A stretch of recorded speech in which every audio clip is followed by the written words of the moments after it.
Bonsoir, merci à tous d'être avec nous et bienvenue dans Sam Révolte numéro 15, une émission liée aux révoltes de la vie quotidienne mais aussi à l'actualité. La violence, vous le savez, fait hélas partie de notre vie de tous les jours. Ce soir, c'est à la violence des jeunes que l'on va s'intéresser. La violence, les jeunes en sont bien entendu auteurs mais aussi les premières victimes. La violence des jeunes, elle a pratiquement doublé d'ailleurs en 10 ans. Violence physique, violence sexuelle, violence verbale. À l'école, dans la rue, dans les boîtes de nuit également, tous les milieux sont concernés. Pourquoi cette agressivité? Comment rétablir la tolérance? Le respect, c'est un mot d'ailleurs que les jeunes aiment beaucoup. Nous le verrons bien entendu tout au long de cette soirée avec des reportages et témoignages, mais aussi avec les journalistes de Sam Révolte, dont Agnès Molia. Bonsoir. Bonsoir Bernard. Merci d'être avec nous. Nos invités donc. Tout de suite, le sommaire de viol et violence entre jeunes. Inquiétant. Certains enfants sont incapables de contrôler leur agressivité. Leurs parents sont désemparés face à une telle violence. Et ils s'emmerdent. Parce qu'en fait, moi j'ai un côté gentil, j'ai un côté méchant. Alors ils se bagarrent et des fois le côté méchant il gagne. Inadmissible. Dans certains quartiers, les filles sont victimes de violences verbales et physiques de la part des garçons. Pourquoi une telle agressivité? Quand je suis habillée comme ça, pour le quartier, je suis considérée comme une pute. Incompréhensible. Pour certains jeunes, la vie n'a plus aucun prix. Ils sont prêts à tuer pour rien, un regard de travers, une insulte ou une paire de chaussures. Parce que tu n'es pas du même quartier, parce que tu n'es pas de la même rue, parce que tu n'es plus, parce que tu es différent. Et aujourd'hui, les gamins se tuent, s'entretuent. Dangereux. 2 enfants sur 3 possèdent des jeux vidéo ultra violents. Quelles conséquences sur les comportements de ces jeunes? C'est comme une drogue. C'est une drogue, on s'aperçoit pas qu'on est drogué. Honteux. Viol collectif dans certaines banlieues, pilule du violeur dans les quartiers chics. Pourquoi les agressions sexuelles se multiplient chez les adolescents? Ces filles-là, ce sont des objets, c'est ce qu'elles veulent, elles veulent ça, et nous, on est aussi obligés d'elles, dans un sens. Et après, nous, on se retrouve baisés, soi-disant viol, machin, tout ça, c'est de la connerie. Ce soir, Sam Révolte dit non à la violence entre les jeunes. Premier sujet de cette émission, des enfants, souvent très jeunes, qui sont victimes de leur propre violence. À la maison, en classe, ils sont tout simplement intenables. Les raisons de ces comportements extrêmes ne sont pas toujours très claires. Ils sont souvent renvoyés de l'école et les parents sont désarmés. Il existe pour ces enfants en France, mais hélas en nombre insuffisant, des instituts spécialisés. Ces enfants qui dérangent, c'est un reportage de Caroline Hénaf et Mathieu Fourmont. Moi j'ai un côté gentil, j'ai un côté méchant. Violence, insultes, agressivité. Ces enfants ne peuvent pas se contrôler. Nous sommes à Nantes, dans un institut. Et ils s'emmerdent. Ici, on soigne des enfants particulièrement violents. Ces enfants viennent de tous les milieux. Leurs parents sont cadres, fonctionnaires ou employés. Regardez, celui-ci jette brutalement ses affaires par terre. Il est de mauvaise humeur. Bon alors, prends-le. Regarde ton bisou.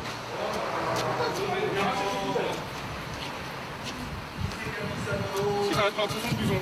Dylan, non, reprends-le Dylan, reprends-le. On va le mettre dans le dos. Ouais. L'éducateur ne le lâche pas. Il anticipe la crise. Très bonne position.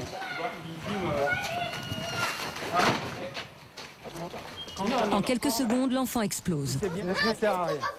L'éducateur l'immobilise aussitôt car dans ces moments-là, l'enfant est capable de tout. Non, non, mais je ne vais pas te lâcher. Je ne peux pas te lâcher parce que sinon c'est une bêtise que tu vas faire. Hein? Non, bah moi je m'en fiche pas du tout. Le bloquer physiquement, c'est la seule façon de le calmer.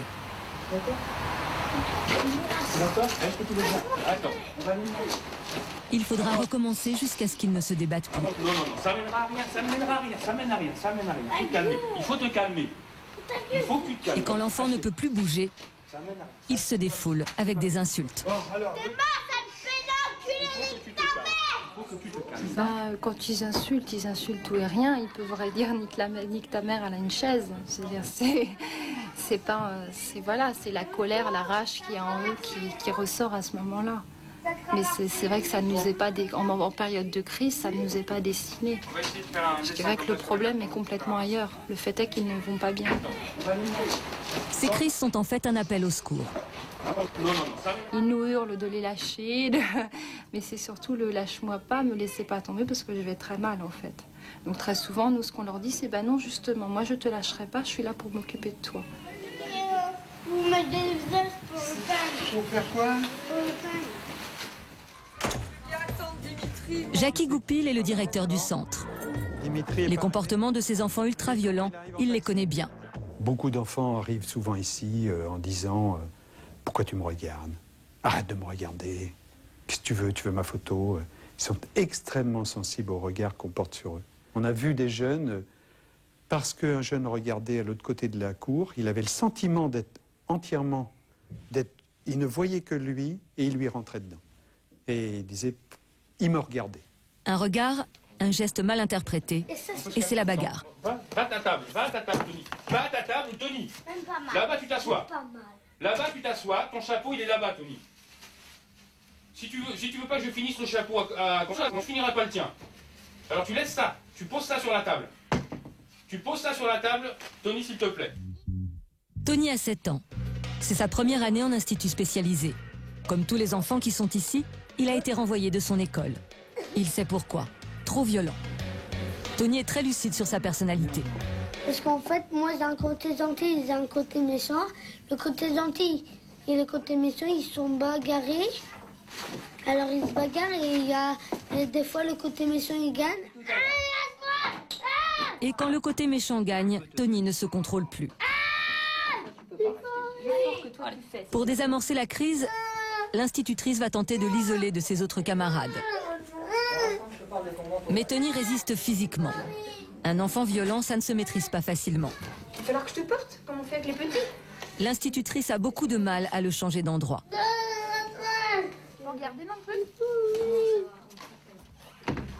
Elle lui propose alors une activité. Objectif, détourner l'attention de Tony. Parce que ça part, vous voyez, en flèche, et c'est capable de redescendre très vite, parce que maintenant il est dans son activité, il est au travail, il n'y a pas de problème, il prend du plaisir dans ce qu'il fait. Oui, Catherine, j'ai fini là. Bah, c'est super. Regarde, Les éducateurs sont formés pour maîtriser ces crises, mais les parents, eux, sont totalement dépassés. Ils ne comprennent pas pourquoi leur enfant est violent. C'est le cas de Christelle, la maman de Tony. C'est à l'école qu'ils se sont rendus compte en CP. Et son professeur qui s'en est rendu compte. Mais bon, moi, je voulais pas trop y croire, quoi. C'est vrai qu'on disait Tony fait ci, Tony fait ça, et c'était toujours Tony. Donc, bon, j'ai dit, c'est pas possible, quoi. C'est vrai que ça peut être lui, mais pas constamment. Donc, c'est vrai que je pense que j'ai fermé les yeux. C'est dur à avaler, quand même. On se dit, mon fils, il est comme tout le monde. C'est vrai qu'il est comme tout le monde, mais bon, il est peut-être plus turbulent que les autres. Turbulent à l'école, invivable à la maison. Tous les soirs, c'est le même scénario. Il est 18h. À peine rentré, le conflit commence avec sa mère. Le prétexte, c'est la douche. Allez, viens. Tu vas prendre une douche? Non. Un bain? Allez. La figure est mal faite. Non, non. Dépêche-toi, Tony, parce que je vais me mettre en colère, là. Là, je veux bien être gentil, mais il y a des limites. Madame, allez. Dépêche-toi. Allez, Tony, arrête, ça va m'agacer, ça va mal finir. Allez. Dépêche-toi, Tony, à 3. Je te préviens, là, je te la mets, la fessée. Je veux bien... Une demi-heure de négociation. Allez, dépêche-toi, Tony. 18h30. Tony est enfin dans la salle de bain, mais il refuse de se déshabiller. Allez, Tony, dépêche-toi. Tu enlèves 18h45, la crise dure depuis 3 quarts d'heure. Tout à l'heure, dépêche-toi, Tony. Non, je prends pas ma douche. Et pour la mère, ce n'est toujours pas gagné. Non, dépêche-toi. Allez. Des fois, il sort, il va sortir tout seul. Peut-être que vous êtes là, il va peut-être sortir tout de suite. Mais des fois, c'est c'est déjà fini. Hein. Là, ça va pas. Pep. Non. Sans ma tête. Arrête de crier. Arrête. Tu retournes et tu te frottes. Là, c'est juste les cheveux, là. T'as pas frotté. Tony ne prendra pas sa douche. Non, Tony, arrête. La séance a duré 1 heure. Ouais, j'abandonne. Et finalement, c'est l'enfant qui a gagné. Oui, c'est bon. Mais c'est vrai que le soir, c'est fatigant, quoi. C'est vrai qu'on revient du travail, là, après les journées de travail, c'est vrai que... Après, il y a le petit à s'occuper, et c'est vrai qu'il demande énormément d'attention, Tony. C'est incroyable. Commence alors la séance du pyjama. Pyjama? Tony, c'est ton pyjama qu'il faut mettre, c'est pas ça. j'ai dit tu mets ton pyjama et ça si tu veux tu peux le remettre par-dessus si tu veux. Mais tu vas me mettre ton pyjama. Insultes et refus systématiques. Si. Oh. C'est un réflexe. C'est toujours non, quelle que soit la proposition. Il faut d'abord qu'il passe par le non, pour ensuite, mais alors il ne faut pas que les parents s'arrêtent à ça. Et ensuite, selon la façon dont les parents vont réussir à amener la chose, il va consentir à le faire.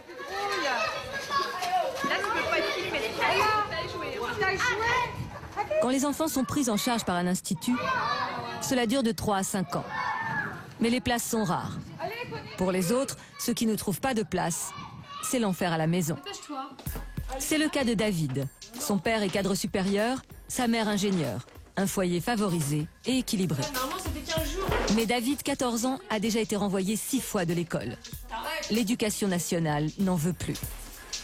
Et ses parents ne supportent pas sa violence inexpliquée. Car David est parfois dangereux. Il casse tout. Pour témoin, cette porte.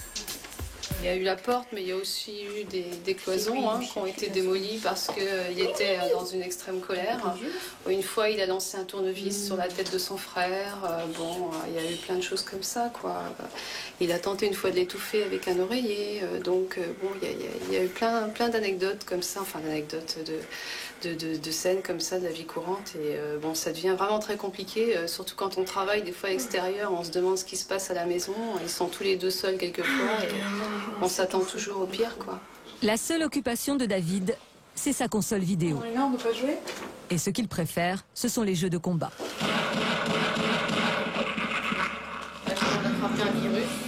On va aller faire un petit tour dans les chemins. Hein. Maintenant, son père lui demande d'arrêter de jouer. Donc on va... David ne le supporte pas. Aussitôt, la tension monte. Non. Un petit effort. Allez, mets-la dans le sac. Concentre-toi sur autre chose un petit peu. Tu lèves, connard. Parle pas comme ça. Tu lèves. Dans le sac. Tiens, tu ramènes ça là-bas. Allez, viens, dépêche-toi. Allez, viens par là. Allez. Ouais. Bonne sang, putain. Là, il est particulièrement tendu aujourd'hui. Oh non, aujourd'hui, je pense que c'est une journée plutôt relativement calme par rapport à ce qu'on peut le connaître d'habitude.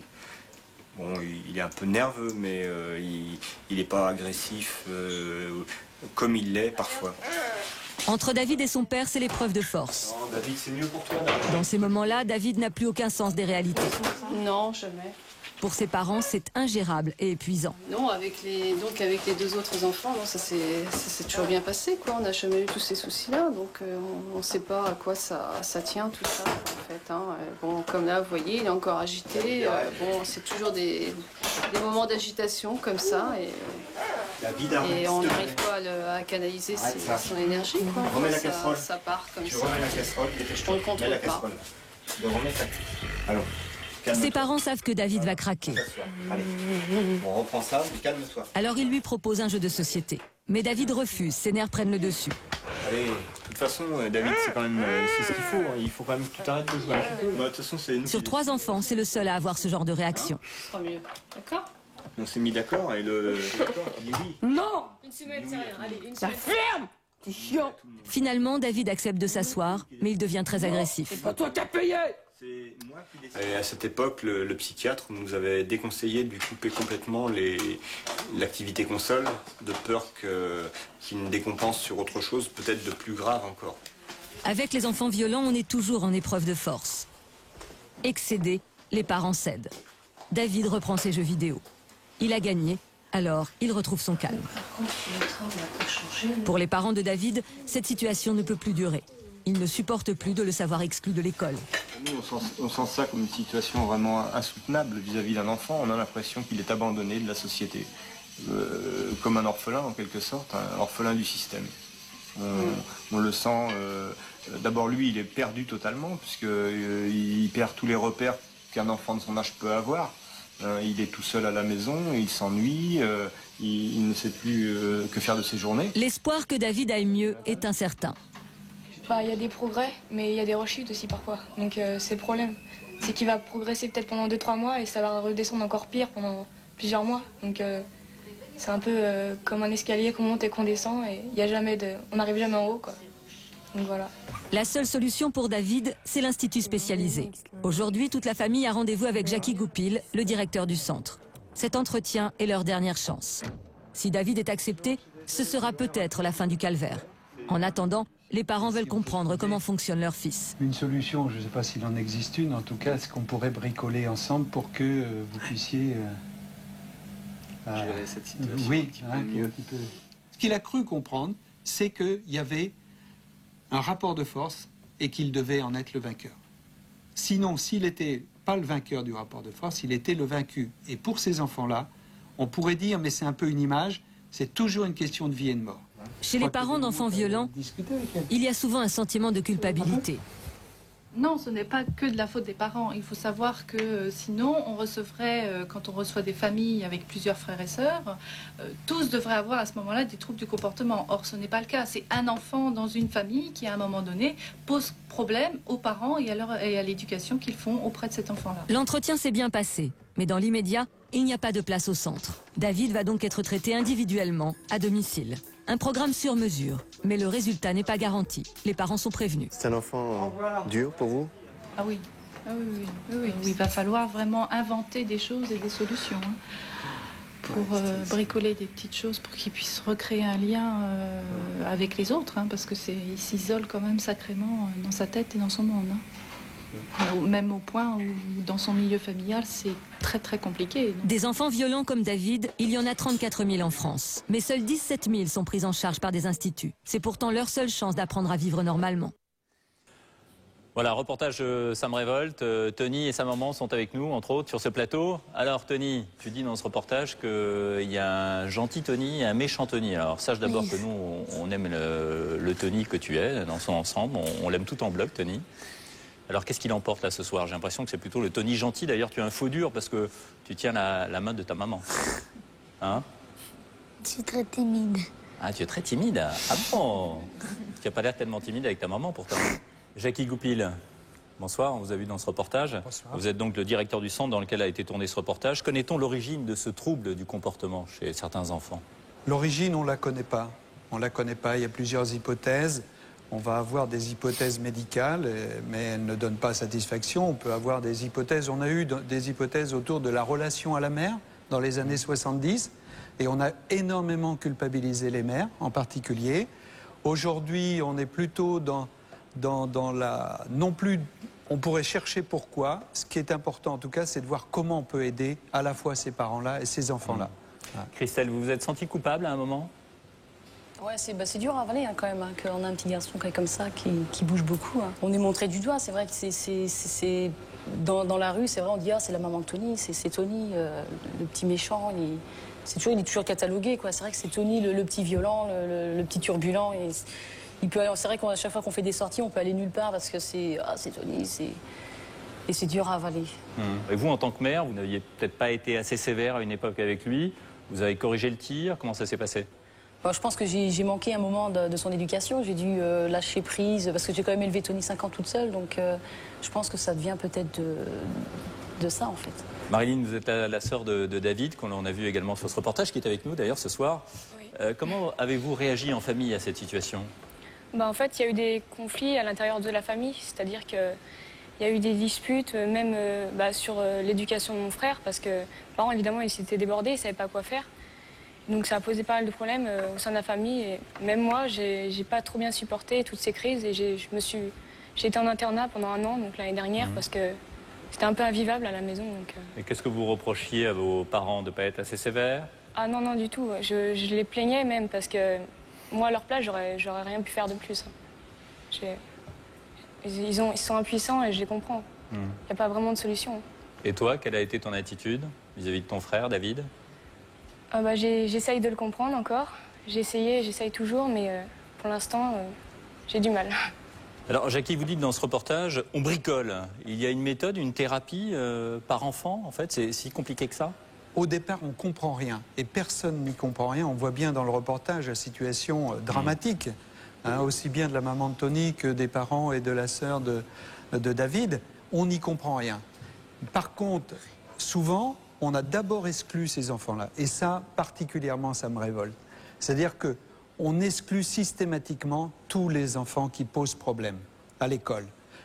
Et ensuite, on va dépenser des énergies folles pour essayer de réintégrer ces enfants-là. Marilyn, vous qui êtes la sœur de David, quel rôle vous avez joué? Quel rôle vous tentez de jouer auprès de lui? Vous êtes sa sœur? Ouais, j'essaye un peu qu'il se confie un peu à moi, d'essayer de le comprendre pour essayer de l'aider. Mais j'y arrive pas, honnêtement, je suis impuissante complètement, et comme mes parents, comme toute la famille, et comme les écoles l'ont été pendant toutes ces années.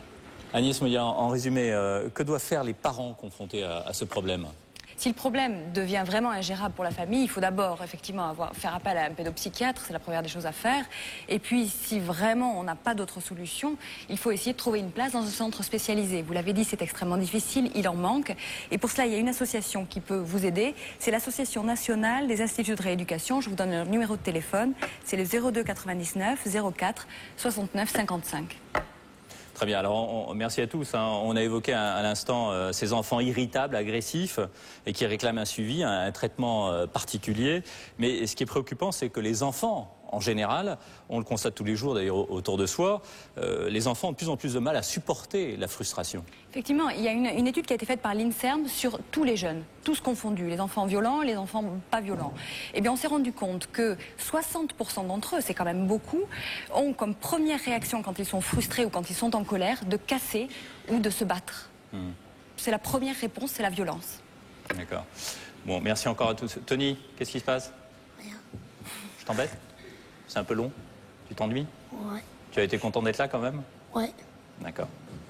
Tu as pris ta douche ce soir? Non, parce que j'ai pris ce matin à la piscine. D'accord. Bon, on reviendra tout à l'heure sur les raisons de tout ça, de ce que vous venez de dire. On va évoquer maintenant une violence qui se généralise et se banalise, une violence dirigée contre les filles. Vous savez que tout particulièrement en France, les féministes se sont battues dans les années 70 pour obtenir l'égalité des droits, mais aussi le respect de la part des hommes. Or, dans certains quartiers aujourd'hui en France, il est pratiquement impossible d'être une jeune fille libre et moderne. Nous avons suivi 4 jeunes filles dans leur vie quotidienne, notamment à Marseille. 2 d'entre elles sont avec nous ce soir, Laïla et Marjorie. On les retrouve tout à l'heure. Mais d'abord, le reportage d'Arcadie Varlamov. Laïla, Marjorie et Karima vivent à Marseille dans une cité. Voici ce qu'elles vivent tous les jours lorsqu'elles croisent certains garçons. Ah, qu'est-ce que vous faites là? Vous passez par là-bas. Quoi? Ça te gêne qu'on passe par ici? Ouais, faut pas que vous passiez par là. C'est pas les filles qui passent par là. Parce que je viens par là, tu me prends directement. Mais tu te mélanges là avec les garçons. Qu'est-ce qu'on va pas ici? Tu es une folle. Marseille, les quartiers nord. Dans cette cité, les garçons font la loi.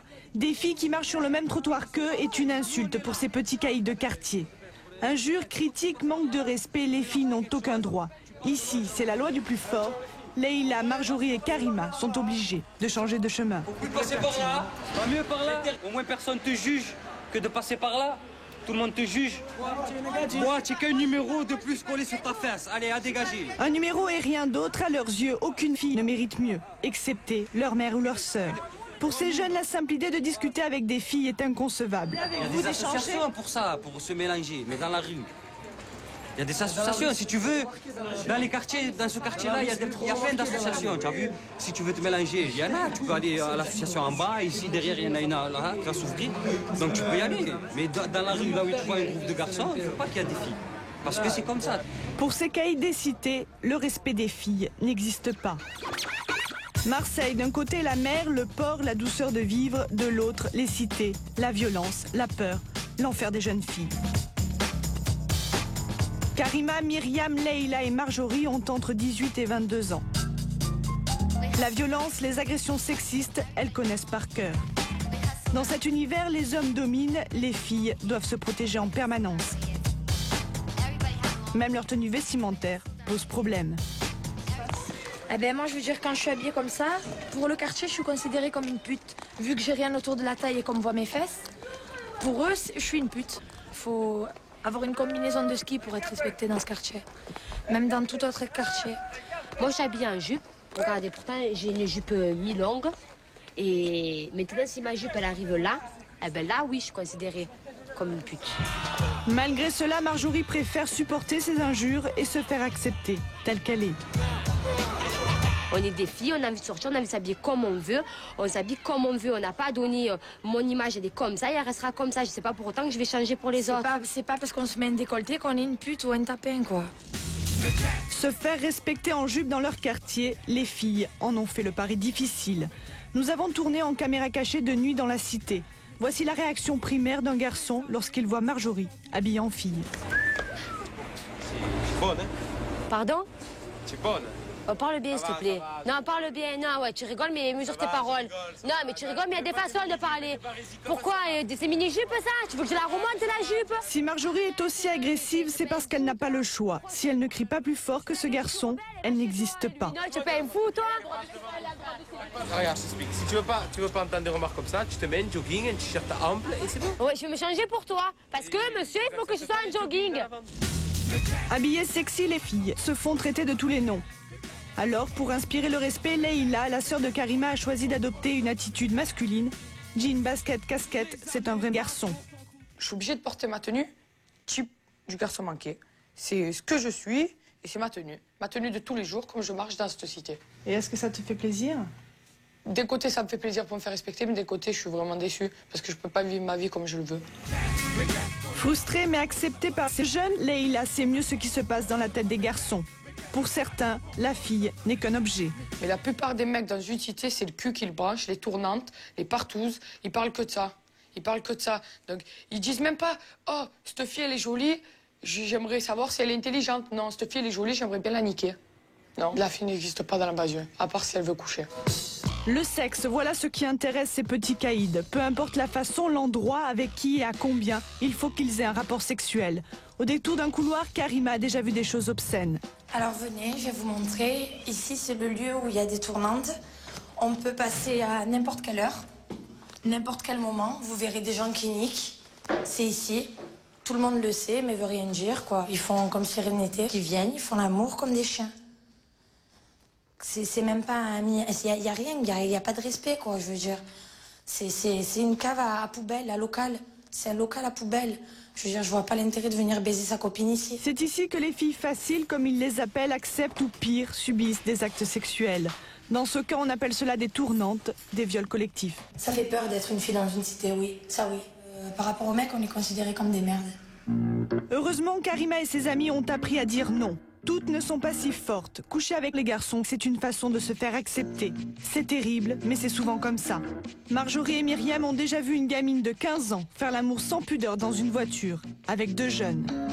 C'est dur, c'est très très dur, parce que déjà, si à 15 ans ça commence comme ça, je comprends maintenant quelque part les garçons pourquoi réagissent comme ça. Puisque déjà à 15 ans, elles disent pas non, elles acceptent cette situation.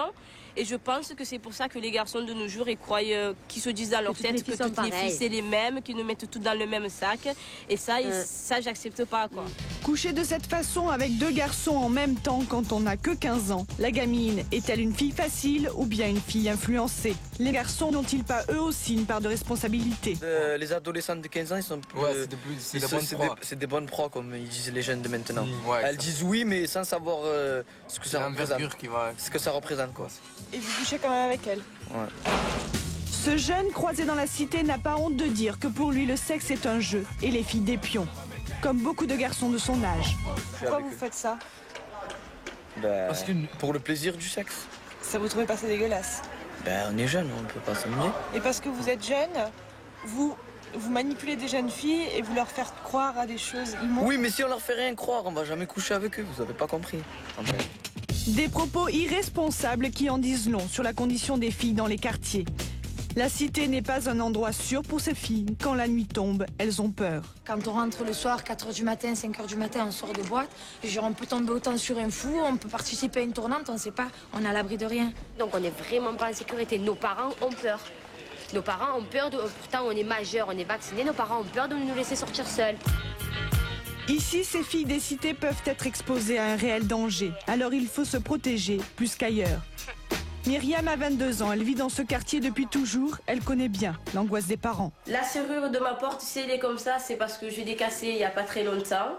Parce que j'en avais très marre de rester enfermée ici. Qui est-ce qui t'a enfermée dans cette chambre? C'est ma mère qui m'a enfermée dans cette chambre pendant des week-ends entiers pour pas que je puisse sortir dehors. Pourquoi? Parce qu'une fille, c'est à la maison et non dehors. Une fille en boîte, ça se fait pas. Une fille dans un bar, ça se fait pas. Une fille dans une brasserie, c'est interdit. À la maison, Myriam a toujours entendu un discours ultra sexiste. Les filles restent à la maison, les garçons s'amusent dehors. Aujourd'hui, elle ne le supporte plus et refuse cette ségrégation. Si tous les mecs pensent que les femmes c'est des bonnes à rien, que leur devoir c'est de rester à la maison, de leur faire le repassage, de leur faire à manger et de les attendre qu'ils rentrent et de s'occuper d'eux comme si c'était de petits rois, mais il n'y a aucun avenir pour aucune femme. Fatima, la mère de Myriam, n'accepte pas de savoir sa fille dehors, le soir dans la cité. Non seulement elle a peur pour elle, mais ce n'est pas tout. Dans sa tradition religieuse, une fille n'a rien à faire à l'extérieur. Parce que moi, je trouve que les filles ne devaient pas être dehors le soir. C'est mieux à la maison que dehors. Et pourquoi? Parce que pour la sécurité, j'étais éduquée comme ça. Et... Ce soir, c'est l'anniversaire de sa meilleure amie. Myriam aura-t-elle l'autorisation de sortir? Marjorie, elle a fait 18 ans. C'est son anniversaire demain soir. Tu peux la laisser sortir à Myriam? Le matin ou l'après-midi? Le soir.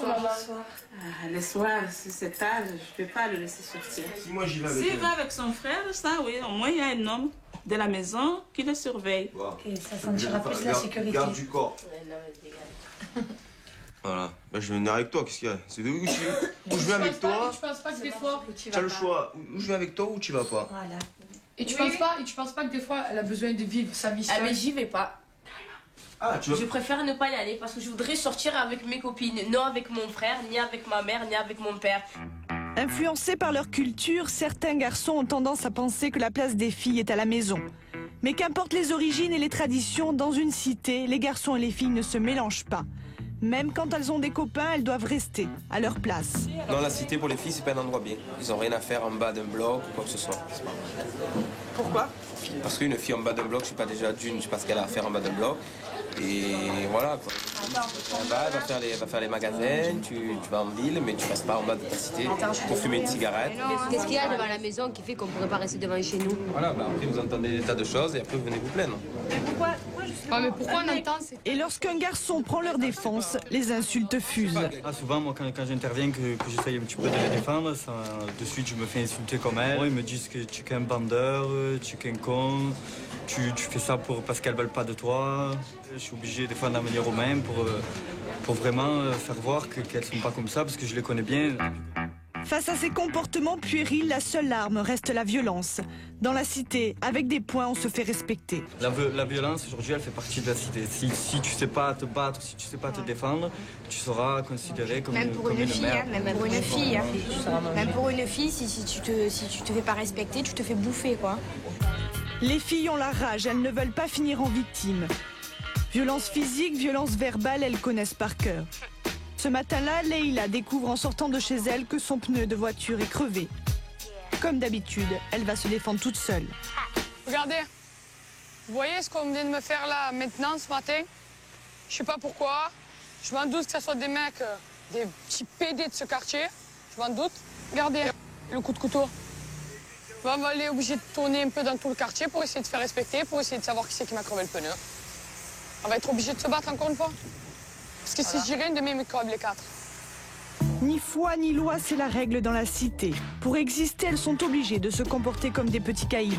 Et quand on cherche à salir leur réputation, elles n'hésitent plus à passer à l'action. Ben voilà, là c'est l'un des endroits il y a 2 jours où bien on a employé les mains pour se battre avec un mec qui nous a pas respecté, qui a fait circuler une rumeur, comme quoi on avait fait des fellations, comme quoi il avait fait tourner le bruit, qu'on était des suceuses.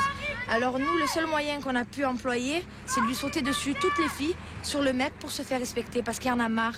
Il y en a marre de ces rumeurs, il y en a marre de pas avoir de respect. On n'est pas des merdes, quoi. On mérite quand même un minimum de respect. Un comportement dont elles ne sont pas fières, mais si elles ne font rien, c'est pire encore. Je suis obligée de me faire remarquer pour me faire respecter. Sinon, quand j'irai à dire, elle fait ci, elle fait là, elle fait ci. Et je défends moi et je défends l'honneur des femmes. C'est tout. Je défends l'honneur de toutes les filles de mon quartier qui se font pas respecter, qui se font traiter de putes et de chiennes à longueur de journée. À 20 ans à peine, les filles sont déjà épuisées par ce qu'elles subissent chaque jour dans la cité. Mais elles refusent de baisser les bras aux jeunes de quartier. Elles apprennent le respect, car déjà à 12 ans, ce sont des petits caïds. Si la fille, elle parle bien avec toi, je vois pas pourquoi tu la respecterais pas. Si à toi, elle t'a rien fait, et si tu as entendu quelque chose sur elle, mais toi, elle t'a rien fait, c'est pas pour ça qu'il faut que tu lui parles mal ou que tu lui dises quoi que ce soit. Karima, Leïla, Marjorie et Myriam sont des filles fortes. Elles savent s'entraider dans les cités. Toutes n'ont pas cette chance. Voilà un reportage d'Arcadie Varlamov que l'on retrouvera tout à l'heure sur ce plateau. Avec nous, Lady Lesty. Bonsoir. Bonsoir, vous êtes chanteuse de rap. Oui. Vous allez nous raconter votre expérience. Vous avez vécu en banlieue plusieurs années, en banlieue parisienne. Tout à fait. Et avec nous également Marjorie, très féminine. Bonsoir. Et Leïla, qui est le garçon manqué de ce reportage. Merci de vous être un peu plus efféminée ce soir. Vous êtes très élégante. Merci. Alors, racontez-nous. C'est courageux d'avoir témoigné. On est obligé. On arrive à un moment où on ne peut plus supporter ce qui se passe et on ne peut plus cacher ce qui se passe surtout. À votre avis, d'où vient ce sexisme? D'où vient ce sexisme? En fait, moi, je pense que c'est de génération en génération, parce qu'en fait, comme on l'a vu dans le reportage, même les petits de 12 ans, maintenant, prennent les filles pour rien, quoi, parce que des insultes... Donc, quelle est la racine de tout ça? Je pense que c'est quand ils sont en bande. Quand ils sont seuls, un mec, il va pas te parler de la même façon que quand il est en bande. Quand il est ses collègues, il va se sentir plus fort et il veut se faire respecter, il veut montrer que c'est un homme. Mais ils ont la meilleure façon de se faire respecter. Ouais. Pour eux, dire à une fille qui est une pute, eh ben, c'est un homme. Pour eux, faire des rumeurs, c'est un homme. Et ils sont tous comme ça? Je ne juge pas tous les garçons. Je dis la plupart des garçons sont comme ça. Surtout dans une cité. Lady Leslie, alors, vous êtes chanteuse de rap, née en Guadeloupe, vous avez grandi en région parisienne, en banlieue, vous étiez très jeune. Vous comprenez ces jeunes filles et leurs combats? Je les comprends parce que c'est vrai que c'est quelque chose que j'ai vu. J'ai grandi dans des banlieues, Gare Sarcelles, dans le 95, donc j'ai grandi dans une cité. Et c'est vrai que je voyais des grands frères qui parlaient à leurs sœurs, leurs petites sœurs, même des fois des petits frères qui parlaient à leurs grandes sœurs d'une manière irrespectueuse, parce que pour eux, le fait que ce soit des garçons, ça les mettait au-dessus. Pour eux, la femme est moins que rien, comme elles le disent. Elle ne représente pas quelque chose de respectable. À partir du moment où elles grandissent et qu'elles ont envie de s'exprimer en tant qu'individu et montrer leur féminité, ce qui est tout à fait normal, je pense, à partir de ce moment-là, ils considèrent que voilà, elles sont lâchées dans la nature et eux, leur rôle, c'est de les remettre dans le droit chemin, entre guillemets. Mais à votre avis, c'est dû à un manque d'éducation? On met souvent en cause l'islam et sa conception de la femme.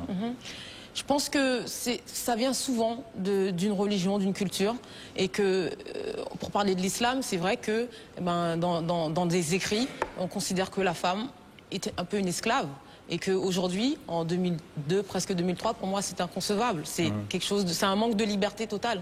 Comment vous en êtes-vous sorti, vous, alors? Qu'est-ce que vous pourriez leur dire? Qu'est-ce que vous pourriez leur donner comme conseil? Alors, moi, j'ai eu la chance, je suis une grande sœur. Je suis la sœur aînée d'une famille de 4 enfants, j'ai des frères, mais même, c'était pas dans notre façon de vivre, cette espèce de répression du frère.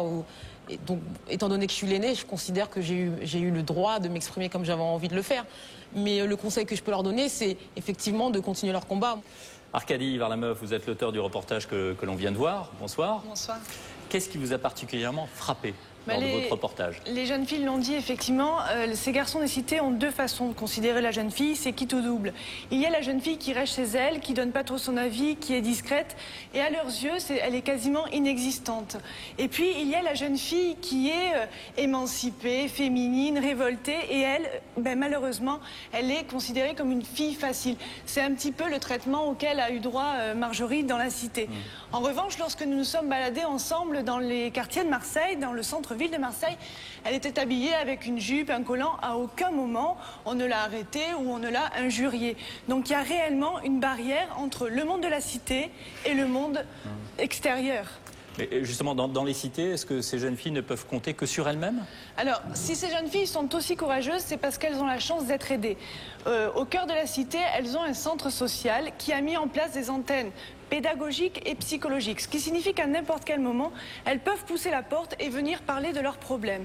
Et puis le centre s'occupe aussi de les orienter professionnellement. Je sais que Marjorie a décidé de passer son diplôme d'animatrice, et bien là encore, une fois, c'est le centre qui s'occupe de son dossier. Donc finalement, le centre, c'est une très bonne chose pour elle. La seule chose qui est un petit peu regrettable dans tout ça, et elles me l'ont dit, le centre social, c'est le seul endroit où elles se sentent bien et considérées pour ce qu'elles sont, et ça, malheureusement, c'est regrettable. Leïla, Marjorie, vous allez rentrer à Marseille. Les garçons, vous allez les croiser. Vous craignez les représailles ou pas? Non, il y en a marre aujourd'hui. Vous m'appelez si jamais il y a un problème. C'est pas de problème. Qu'est-ce que vous avez envie de leur dire ce soir, justement, à ces garçons? Qu'ils s'occupent d'eux-mêmes et qu'ils ne jugent pas les autres sans les connaître. Lady Leslie? Moi, comme il y a du boulot, parce que dans votre dernier CD, la hip-hop et thérapie, vous avez une chanson qui s'appelle Un peu de respect. Oui, un peu de respect, tout à fait. C'est une reprise d'Aretha Franklin que j'ai fait avec une autre rappeuse et une chanteuse. Parce que c'est vrai que dans mon milieu, c'est moins fort, c'est un petit peu plus hypocrite, mais depuis que j'ai commencé, je me rends bien compte que le fait d'être une femme ne me sert pas vraiment. Et c'est vrai que c'est un combat difficile d'être femme aujourd'hui. Même s'il y a eu des combats qui ont été menés dans les années 70, le travail doit être encore fait. Moi, j'espère pouvoir continuer à travers ma musique. Et puis, je salue le courage de ces jeunes filles qui habitent dans des cités. C'est vraiment pas facile. On est heureux d'avoir participé, d'avoir évoqué toutes ces questions ce soir, parce que c'est vrai qu'on les évoque pas assez souvent. Et c'est vrai que les filles sont tellement désespérées qu'elles recourent parfois d'ailleurs à des solutions extrêmes, Agnès. Oui, moi, ce qui m'a vraiment frappé dans cette enquête, c'est que le meilleur moyen pour ces jeunes filles de se protéger, eh bien, c'est souvent de tomber enceinte. Ça paraît complètement fou, mais on a enregistré un nombre de plus en plus important de jeunes femmes, de très jeunes femmes qui tombent enceintes. Elles passent ainsi du statut de la fille facile à la mère. Et il semblerait que la figure de la mère soit la dernière figure féminine respectée en banlieue. Voilà, merci à tous et bravo pour votre courage d'être venus témoigner ce soir sur ce plateau. Viol et violence entre jeunes, c'est le thème de Sam Révolte ce soir. Les jeunes qui sont auteurs mais aussi premières victimes de cette violence. La faute à qui? Quelles sont les solutions? On se retrouve dans un instant.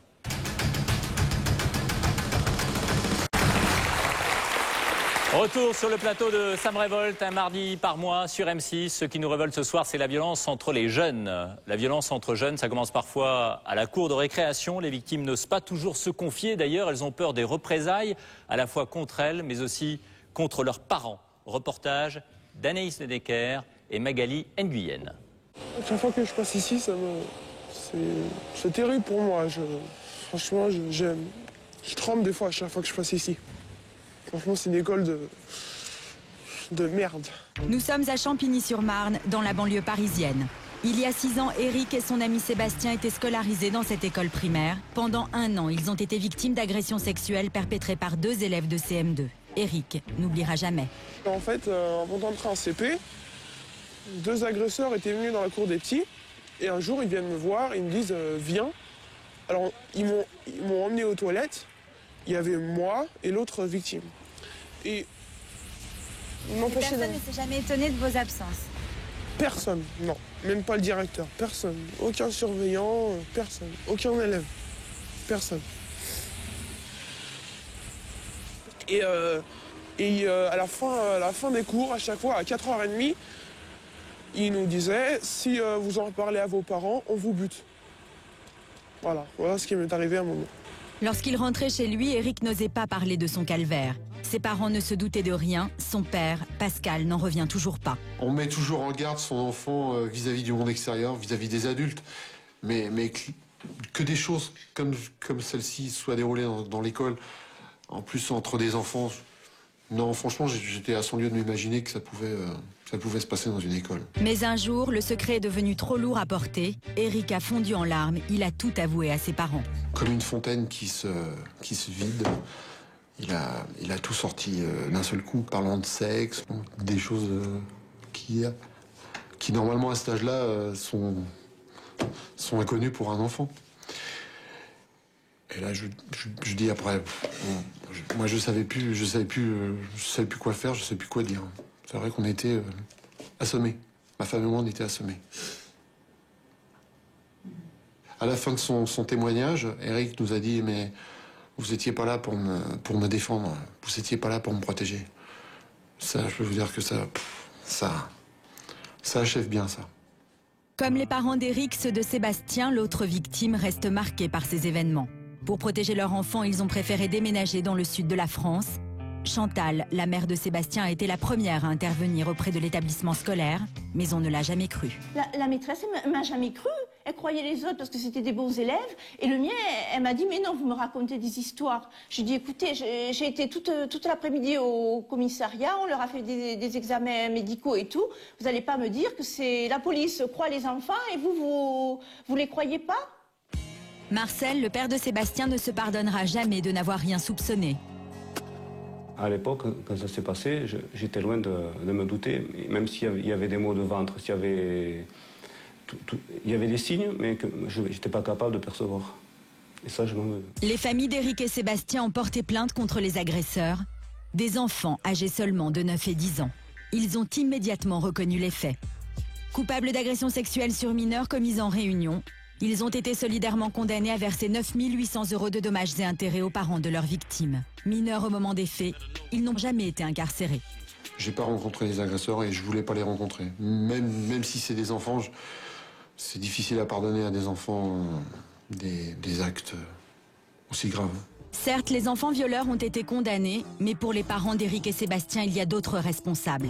Des surveillants étaient présents au moment des faits. Ils étaient employés par la municipalité. Gênée, la mairie de Champigny a proposé une transaction financière pour régler cette affaire. Les familles l'ont catégoriquement refusé. Pendant 2 ans, on n'a pas eu grande nouvelle, jusqu'au mois de juillet 2002. Une lettre stipulant que l'avocat de la mairie était rentré en contact avec notre avocat pour essayer de régler l'affaire à l'amiable. Bref, acheter notre silence, quoi. Nice, Côte d'Azur, ici aussi la violence en milieu scolaire est une réalité. Derrière ces images de cartes postales, la 5e ville de France abrite aussi des cités dortoirs où les gangs règnent en maître. Jérémy a 12 ans, il a été agressé plusieurs fois. Victime de raquettes, il tremble aujourd'hui chaque fois qu'il se rend à l'école. Comme j'ai eu beaucoup d'agressions, maintenant j'ai toujours la peur d'aller au collège. C'est la peur quotidienne. Ici, c'est la loi de la jungle. Pour se faire respecter, il faut faire partie d'une bande, mais Jérémy s'y refuse. Alors dans son quartier, il est l'une des cibles préférées des racketteurs. Souvent, il y a des gangs, ils font souvent la loi. Ils sont 10, 15, 20. Alors, faut rien faire, faut se laisser taper dessus. Chose incroyable, les caïds se trouvent aussi à l'intérieur du collège. Ces élèves, pas comme les autres, terrorisent les plus faibles, dont Jérémy fait partie. J'étais au collège et j'étais en train de sortir. Et il y a des grands, ils sont venus et ils m'ont attrapé. Et ils m'ont dit, donne-moi ton portable. J'ai dit non, et ils m'ont attrapé. Et ils m'ont mis par terre, ils m'ont frappé. Et ma mère, elle a appelé les pompiers et tout, elle a porté plainte contre X. Et ils ont classé sans suite. Ce jour-là, Jérémy rentre de l'école avec une mauvaise nouvelle. Il s'est fait racketter 3 stylos plumes. Depuis le début de l'année, sa mère Patricia lui a racheté 3 fois toutes ses fournitures scolaires. Passé à l'école? Ouais, mais pendant la récré, en cours de français, ils m'ont piqué mes stylos. Ils m'ont piqué 3 stylos. Encore lesquels? Les tout neufs? Oui, les tout neufs que j'ai achetés hier. Patricia est mère de 3 enfants. Elle est révoltée par l'insécurité qui règne dans son quartier. Que cette violence traverse les grilles du collège l'inquiète d'autant plus. Moi, je veux dire, normalement, quand il va à l'école, c'est là qu'il devrait être en sécurité. Il n'est même pas en sécurité dans l'école, donc dans le collège, donc c'est pas normal. J'ai déjà été le chercher plusieurs fois à l'école. J'ai dû le faire transporter par les pompiers. Parce qu'il avait été frappé, il avait été laissé par terre, la tête, le machin. Et donc, je suis vraiment pas rassurée. Le seul endroit où je suis tranquille, c'est quand ils sont avec moi à la maison. Ici, à Nice, la violence atteint même les beaux quartiers. Tout au long d'une année scolaire, Pauline, 13 ans, a été harcelée sexuellement par l'un de ses camarades de classe. Son père, Marc, n'arrive toujours pas à comprendre. Les coups et blessures dont elle a été victime, des insultes, des intimidations et des propositions obscènes, des propositions de fellation à l'intérieur même de l'établissement, dans les couloirs qui mènent d'une salle de classe à l'autre. Un jour, alors qu'il venait chercher Pauline à l'école, Marc a vu l'agresseur de sa fille se jeter sur elle et la rouer de coups. Personne ne réagissait, alors Marc a voulu défendre sa fille. Donc, à cet endroit-là, précisément, il y a eu la fameuse agression. Et à partir de là, c'est là que j'ai dû intervenir. Pauline était plaquée au sol, alors Marc s'est jeté sur l'agresseur de sa fille, un mineur de 16 ans.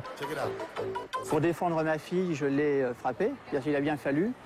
Lui a répondu par un coup violent sur le visage et en me prenant par le haut de l'habit, par le col, il a réussi à me déséquilibrer et je suis donc tombé sur cette arête-là, le dos, tout le long de la colonne vertébrale. Je voyais en plus, en étant par terre, je voyais ma fille qui était restée par terre là, à 10 mètres, qui avait pris des coups, qui saignait mais c'est la colère, pour pas dire la haine, qui m'a permis de retrouver de la force pour me relever.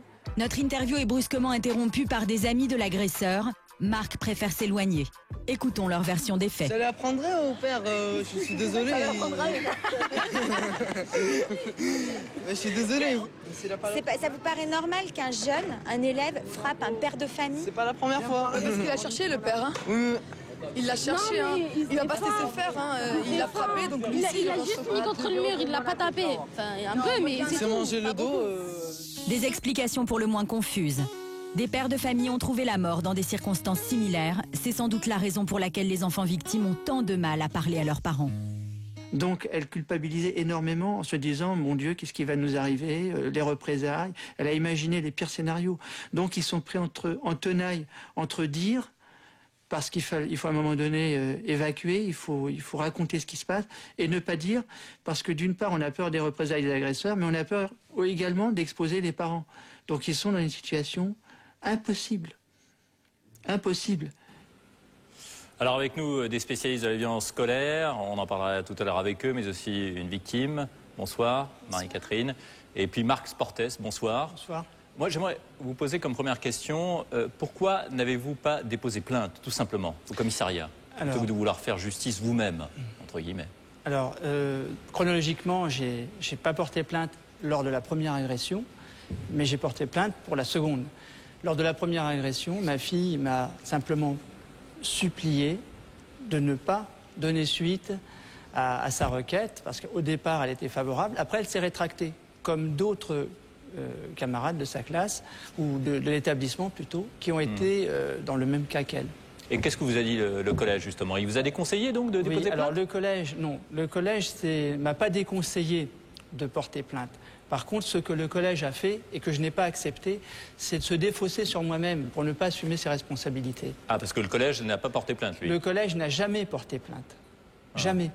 Malgré qu'il y ait eu des agressions à répétition de la part du même individu et de du réseau qu'il avait organisé à l'intérieur. On parlait de ce collège qui se défausse. À votre avis, Maryse Vaillant, ce sont ces petites lâchetés au quotidien qui font aussi progresser la violence? Oui, probablement. Les lâchetés au quotidien et puis le fait qu'on vit dans une société qui vante la violence partout. On est vraiment dans une société qui met la violence en avant à tout instant. Et les enfants vivent dans un monde violent qui ne condamne pas la violence et qui ne se donne pas les moyens de résoudre autrement que par la violence les relations entre les êtres humains. Mais la combattre aussi, c'est accepter de ne pas être tolérant à l'égard de cette violence. Et encore une fois, on revient sur ces petites lâchetés au quotidien et qui sont aussi productrices finalement de violence. L'école ne devrait pas être un lieu de non-droit. L'éducation qui était très contraignante est devenue de plus en plus libérale. Et c'est heureux, puisqu'on vit quand même dans une société qui n'est plus une société patriarcale, autoritaire. Les valeurs qui sont nécessaires pour vivre dans la société de demain ne sont pas l'obéissance. Ce sont des valeurs d'autonomie et de liberté. On a loupé le coche, on n'a pas encore trouvé une méthode éducative. La juste mesure. Oui, une méthode éducative qui permette à la fois d'aimer les enfants, mais de les contraindre. Marie-Catherine Gourceau, bonsoir. Bonsoir. Alors, vous avez été persécutée pendant des mois par un garçon qui vous a envoyé des textos. Vous avez ensuite été agressée à la porte de votre établissement scolaire, de votre lycée. Vous avez plusieurs fois porté plainte, mais cela n'a pas servi à grand-chose, me semble-t-il. Non. Qu'est-ce qui s'est passé exactement? Donc en fait, c'est un garçon que je ne connais pas. J'ai reçu des menaces par texto de 3 numéros différents. J'ai porté plainte parce que les textos, c'est vraiment des choses obscènes qu'on me disait. Ça parlait même de viol à la limite, donc j'avais peur. J'ai pris peur, j'en ai parlé à ma mère, j'ai porté plainte. Le lendemain, à la sortie du lycée, il était là pour me frapper. C'était un élève du lycée? Non, c'était un élève extérieur. Je sais pas, apparemment ça faisait plusieurs mois qu'il me surveillait. Voilà, il est là après moi. Et donc, c'était devant le plus beau lycée, à la sortie, devant tout le monde, que j'étais victime de coups, quoi, au visage et tout. J'ai eu des hématomes au cou, j'ai fait tout ça constaté par un médecin et j'ai porté plainte. Et la police, ensuite, ne m'a pas du tout défendue et a cherché à protéger mon agresseur. Donc là, à travers cette expérience, vous avez eu le sentiment que personne ne vous soutenait, qu'on vous lâchait, voilà, que oui, les institutions ne fonctionnaient pas. La police n'a pas fait son travail, c'est le cas de le dire. Et en fait, mon affaire, j'ai appris qu'elle avait été classée, j'étais même pas au courant. Et donc ensuite, j'ai fait une tentative de suicide parce que le comportement de ma mère a changé. Bah oui, on se met un peu à sa place aussi, puisque ce garçon continuait de vous harceler. Et je baissais la tête et tout, quand je le croise, tout ça, c'est pour ça. Et je me sens... En fait, ça me révolte qu'on soit obligé de baisser la tête alors que c'est lui qui m'agresse. Donc c'est lui qui devrait se sentir gêné et que la police le protège, quoi. Je trouve ça vraiment injuste. Quelle est la leçon que vous tirez de tout ça, finalement? La leçon, c'est qu'il ne faut surtout pas baisser les bras, il faut poursuivre la preuve. Là, je suis en train enfin mon affaire va être reconnue. Arina van der Kerk, bonsoir. Bonsoir. Merci d'être avec nous. Vous êtes responsable de Jeunes Violences Écoute. Vous recevez jusqu'à 250 appels par jour. Un appel sur 6 concerne d'ailleurs un viol ou une agression sexuelle. Il en était question dans ce reportage. Il y a de plus en plus de filles d'ailleurs qui vous appellent, me semble-t-il. Il y a un peu plus de filles que de garçons qui appellent, effectivement. Les filles ont peut-être un peu plus de facilité que les garçons pour parler des violences qu'elles ont subies. Les garçons ont plus facilement honte d'avoir été en situation de faiblesse. Et puis les filles et les garçons n'appellent pas toujours pour les mêmes raisons non plus. Les filles, effectivement, plus souvent pour des situations d'agression sexuelle, pour des violences verbales aussi, les garçons pour le racket et puis pour des cas de violence physique. Ils vous appellent parce qu'autour d'eux, ils n'osent pas se confier ou parce qu'ils sentent aussi qu'ils ont des adultes sur lesquels ils ne peuvent pas forcément se reposer? On les aide à identifier la personne dans leur entourage qui va pouvoir être à leur écoute et qui va être avec eux pour sortir de la situation dans laquelle ils se trouvent. Et de votre point de vue, qu'est-ce qu'il faut faire? Quels sont les conseils? Ce qui est très important, c'est que les adultes soient très vigilants, soient près des jeunes, à leur écoute, dialoguent avec eux et qu'ils ne laissent pas s'installer la loi du plus fort. Comment repérer qu'un enfant, surtout si c'est le sien, est victime de harcèlement? C'est extrêmement difficile parce que, comme on l'a dit, les enfants se sentent coupables. Donc, ils vont avoir beaucoup de mal à parler. Alors, il y a des petites choses qui peuvent vous mettre sur la voie. C'est par exemple un enfant qui, tout d'un coup, a très très peur d'aller à l'école. Du jour au lendemain, ça change. Il a une attitude de panique avant d'y aller. Il a des résultats scolaires qui sont en baisse. Il a du mal à manger. Il a du mal à dormir. Toutes ces petites choses mises bout à bout doivent éveiller l'attention des parents. Alors, il faut essayer de le faire parler en le déculpabilisant. Et puis, peut-être le guider vers des associations comme la vôtre spécialisées, dont on va donner le numéro de téléphone d'ailleurs, le numéro de Jeunes Violences Écoute, qui est le 0800 20 22 23, qui sera à l'écoute de ces jeunes. Un autre numéro aussi spécial pour les parents, c'est le numéro interservice parents, le 01 44 93 44 93. Merci.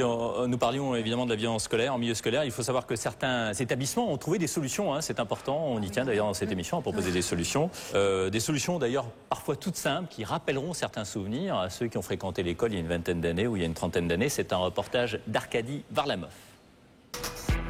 7h30 du matin, la cour du collège est calme. Mais dans un quart d'heure, 1000 élèves vont envahir l'établissement. Pour lutter contre la violence et les incivilités, ce collège situé en zone sensible a dû prendre de nouvelles mesures. Ici, chaque élève doit montrer son carnet de correspondance pour entrer dans l'établissement. S'il refuse, il ne rentre pas. C'est la règle. Une méthode pas toujours appréciée. Le carnet, s'il te plaît. C'est bon, je veux pas. Non. C'est Madame Elisha. Doucement. Oui, ok. Allez, on se met là et tu rentreras par la suite. Cette élève récalcitrante ne rentrera pas. Le règlement est appliqué à la lettre. Ma présence à l'entrée du collège permet de mettre une barrière entre la rue et le collège.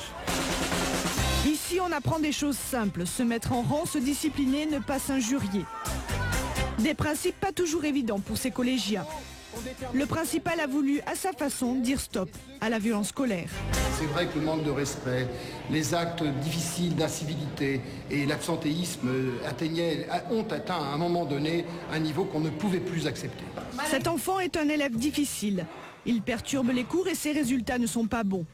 Les punitions ne sont plus aussi efficaces, alors le collège a mis en place la fiche de suivi. À chaque cours, le moindre écart est immédiatement noté par le professeur. L'élève est surveillé de très près, il n'a plus droit à l'erreur. Régulièrement, une conseillère d'éducation fait le point avec l'élève. T'as encore perturbé le cours et tu refuses de t'excuser? Attends, mais je rêve là, Malek. Qu'est-ce qui se passe? Et en plus, Attends, mais là, c'est une menace que tu as fait à un professeur. Vous allez voir, c'est quoi? Pourquoi tu lui as dit ça à ton professeur? Parce qu'elle m'a dit que c'est moi qui a fait des bêtises quand on a regardé la cassette en SVT, que c'était même pas moi. À chaque remarque écrite sur la fiche de suivi, l'élève doit s'expliquer. Une façon de le responsabiliser. Cette fiche porte ses fruits. Depuis qu'il y a cette fiche, qu'elle a été mise en place, c'est vrai que c'est un peu mieux pour cet élève. Il y a une amélioration, c'est pas parfait, c'est pas ce que l'on lui demande. Nous, ce qu'on lui demande, c'est de mieux se comporter en classe. Mais pour les cas les plus extrêmes, ceux qui ne veulent plus aller à l'école, le collège a mis en place un programme adapté. On appelle cela les classes relais. Chaque établissement de l'académie propose aux jeunes difficiles de suivre ses cours. Ces 3 jeunes étaient intenables en classe. Ce professeur va leur donner une seconde chance. La plupart du temps, effectivement, si ces élèves n'étaient pas accueillis dans des dispositifs comme celui-ci, ils seraient où? Dans la rue, tout simplement, en sachant que l'école n'est plus obligatoire après 16 ans. Jamais plus de 15, ici on est à l'écoute des élèves, on leur redonne confiance et ils semblent apprécier. En classe, le prof il va me dire d'arrêter, je vais répondre, je vais essayer d'élever la voix plus haut que lui. Et qu'ici je sais que ça ne sert pas à grand chose, donc je vais arrêter quoi. Et je vais essayer de travailler. L'incivilité, la violence, ces 3 jeunes connaissent le sujet.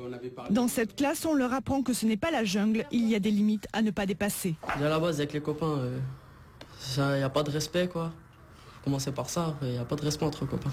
C'est-à-dire? Il y a des insultes à... Voilà, on s'insulte qu'entre nous. Comme ça pour rigoler? Voilà. C'est quoi les insultes? Je sais pas, une ta mère, un truc comme ça. Après, ils se crevent tout permis, après ils disent ça au professeur, et après ça dégénère et voilà. Le collège de Créteil n'est pas le seul à lutter contre les nouvelles formes de violence. Ici aussi à Gennevilliers, dans ce collège au cœur de la cité, il a fallu sévir. Il y a 3 ans, ils faisaient n'importe quoi, ils taguaient, ils faisaient n'importe quoi. Et là, nos parents, ils sont convoqués au bout de 4 points rap. Donc c'est bien. Oui, c'est ça. 4 points rap, réussite, attitude, point. Ici, les élèves fonctionnent au permis à points. C'est le même principe que le permis de conduire, mais en plus sévère. En début d'année, les élèves ont 12 points. À chaque incivilité, les professeurs leur retirent 1 point. Cet élève ne s'est pas présenté à la cantine, on lui a retiré 1 point. Au bout de 4 points supprimés, les parents sont convoqués. Pour le proviseur, il fallait trouver une solution efficace. Il fallait absolument que l'enfant, au bout d'un moment, ait des repères bien particuliers, bien précis. C'est un petit peu du systématique, mais quelque part, ces repères systématiques, je crois qu'ils sont vraiment importants pour la vie de l'enfant, la vie quotidienne de l'enfant. Même si les élèves ne sont pas toujours d'accord avec ce permis à points, ils l'ont intégré. Le premier mois de septembre de l'année dernière, j'avais 7 points. Cette année, j'en ai aucun au bout de 3 mois. On a besoin qu'ils nous menacent, qu'ils nous disent je veux vous mettre un point rap pour qu'on arrête. Sinon, on se calme pas. Dans ce collège, le permis à points a fait ses preuves. L'année dernière, il y a eu 2 fois moins de conseils de discipline. Maryse Vaillant, vous avez regardé ce reportage avec nous, un reportage d'Arcadie Varlamov. Vous avez des recettes encore plus simples. Ah oui, moi je connais des établissements scolaires qui ont fait tomber le niveau de violence dans chaque classe en construisant un projet avec des parents, avec les enfants agressés et avec les enfants agresseurs. La solidarité, le respect des règles, ça fait tomber le niveau de violence. Merci Maryse Vaillant, merci encore d'avoir été avec nous. Vous êtes dans Sam Révolte, vous l'avez compris, on parle de la violence entre les jeunes ce soir. Alors la violence, elle rentre parfois en catimini dans nos foyers sans qu'on s'en rende vraiment compte. Il y a eu ce rapport récemment sur les films, la violence et ses conséquences sur les jeunes, dans ce rapport de Blandine Kriegel, remis il y a quelques jours au ministère de la Culture. Mais il y a également une autre violence invisible, un peu plus invisible aux yeux des parents. C'est la violence contenue dans certains jeux vidéo. Or, ils sont parfois très violents. Il y a des images de tueries, de massacres, de tortures. Regardez ce sujet de Stéphanie Antoine. Ces jeux vidéo violents sont déconseillés aux moins de 16 ans. Et pourtant, même les plus jeunes y jouent.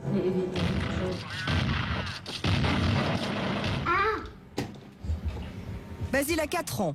À son âge, il sait déjà manier la souris et taper sur le clavier de l'ordinateur.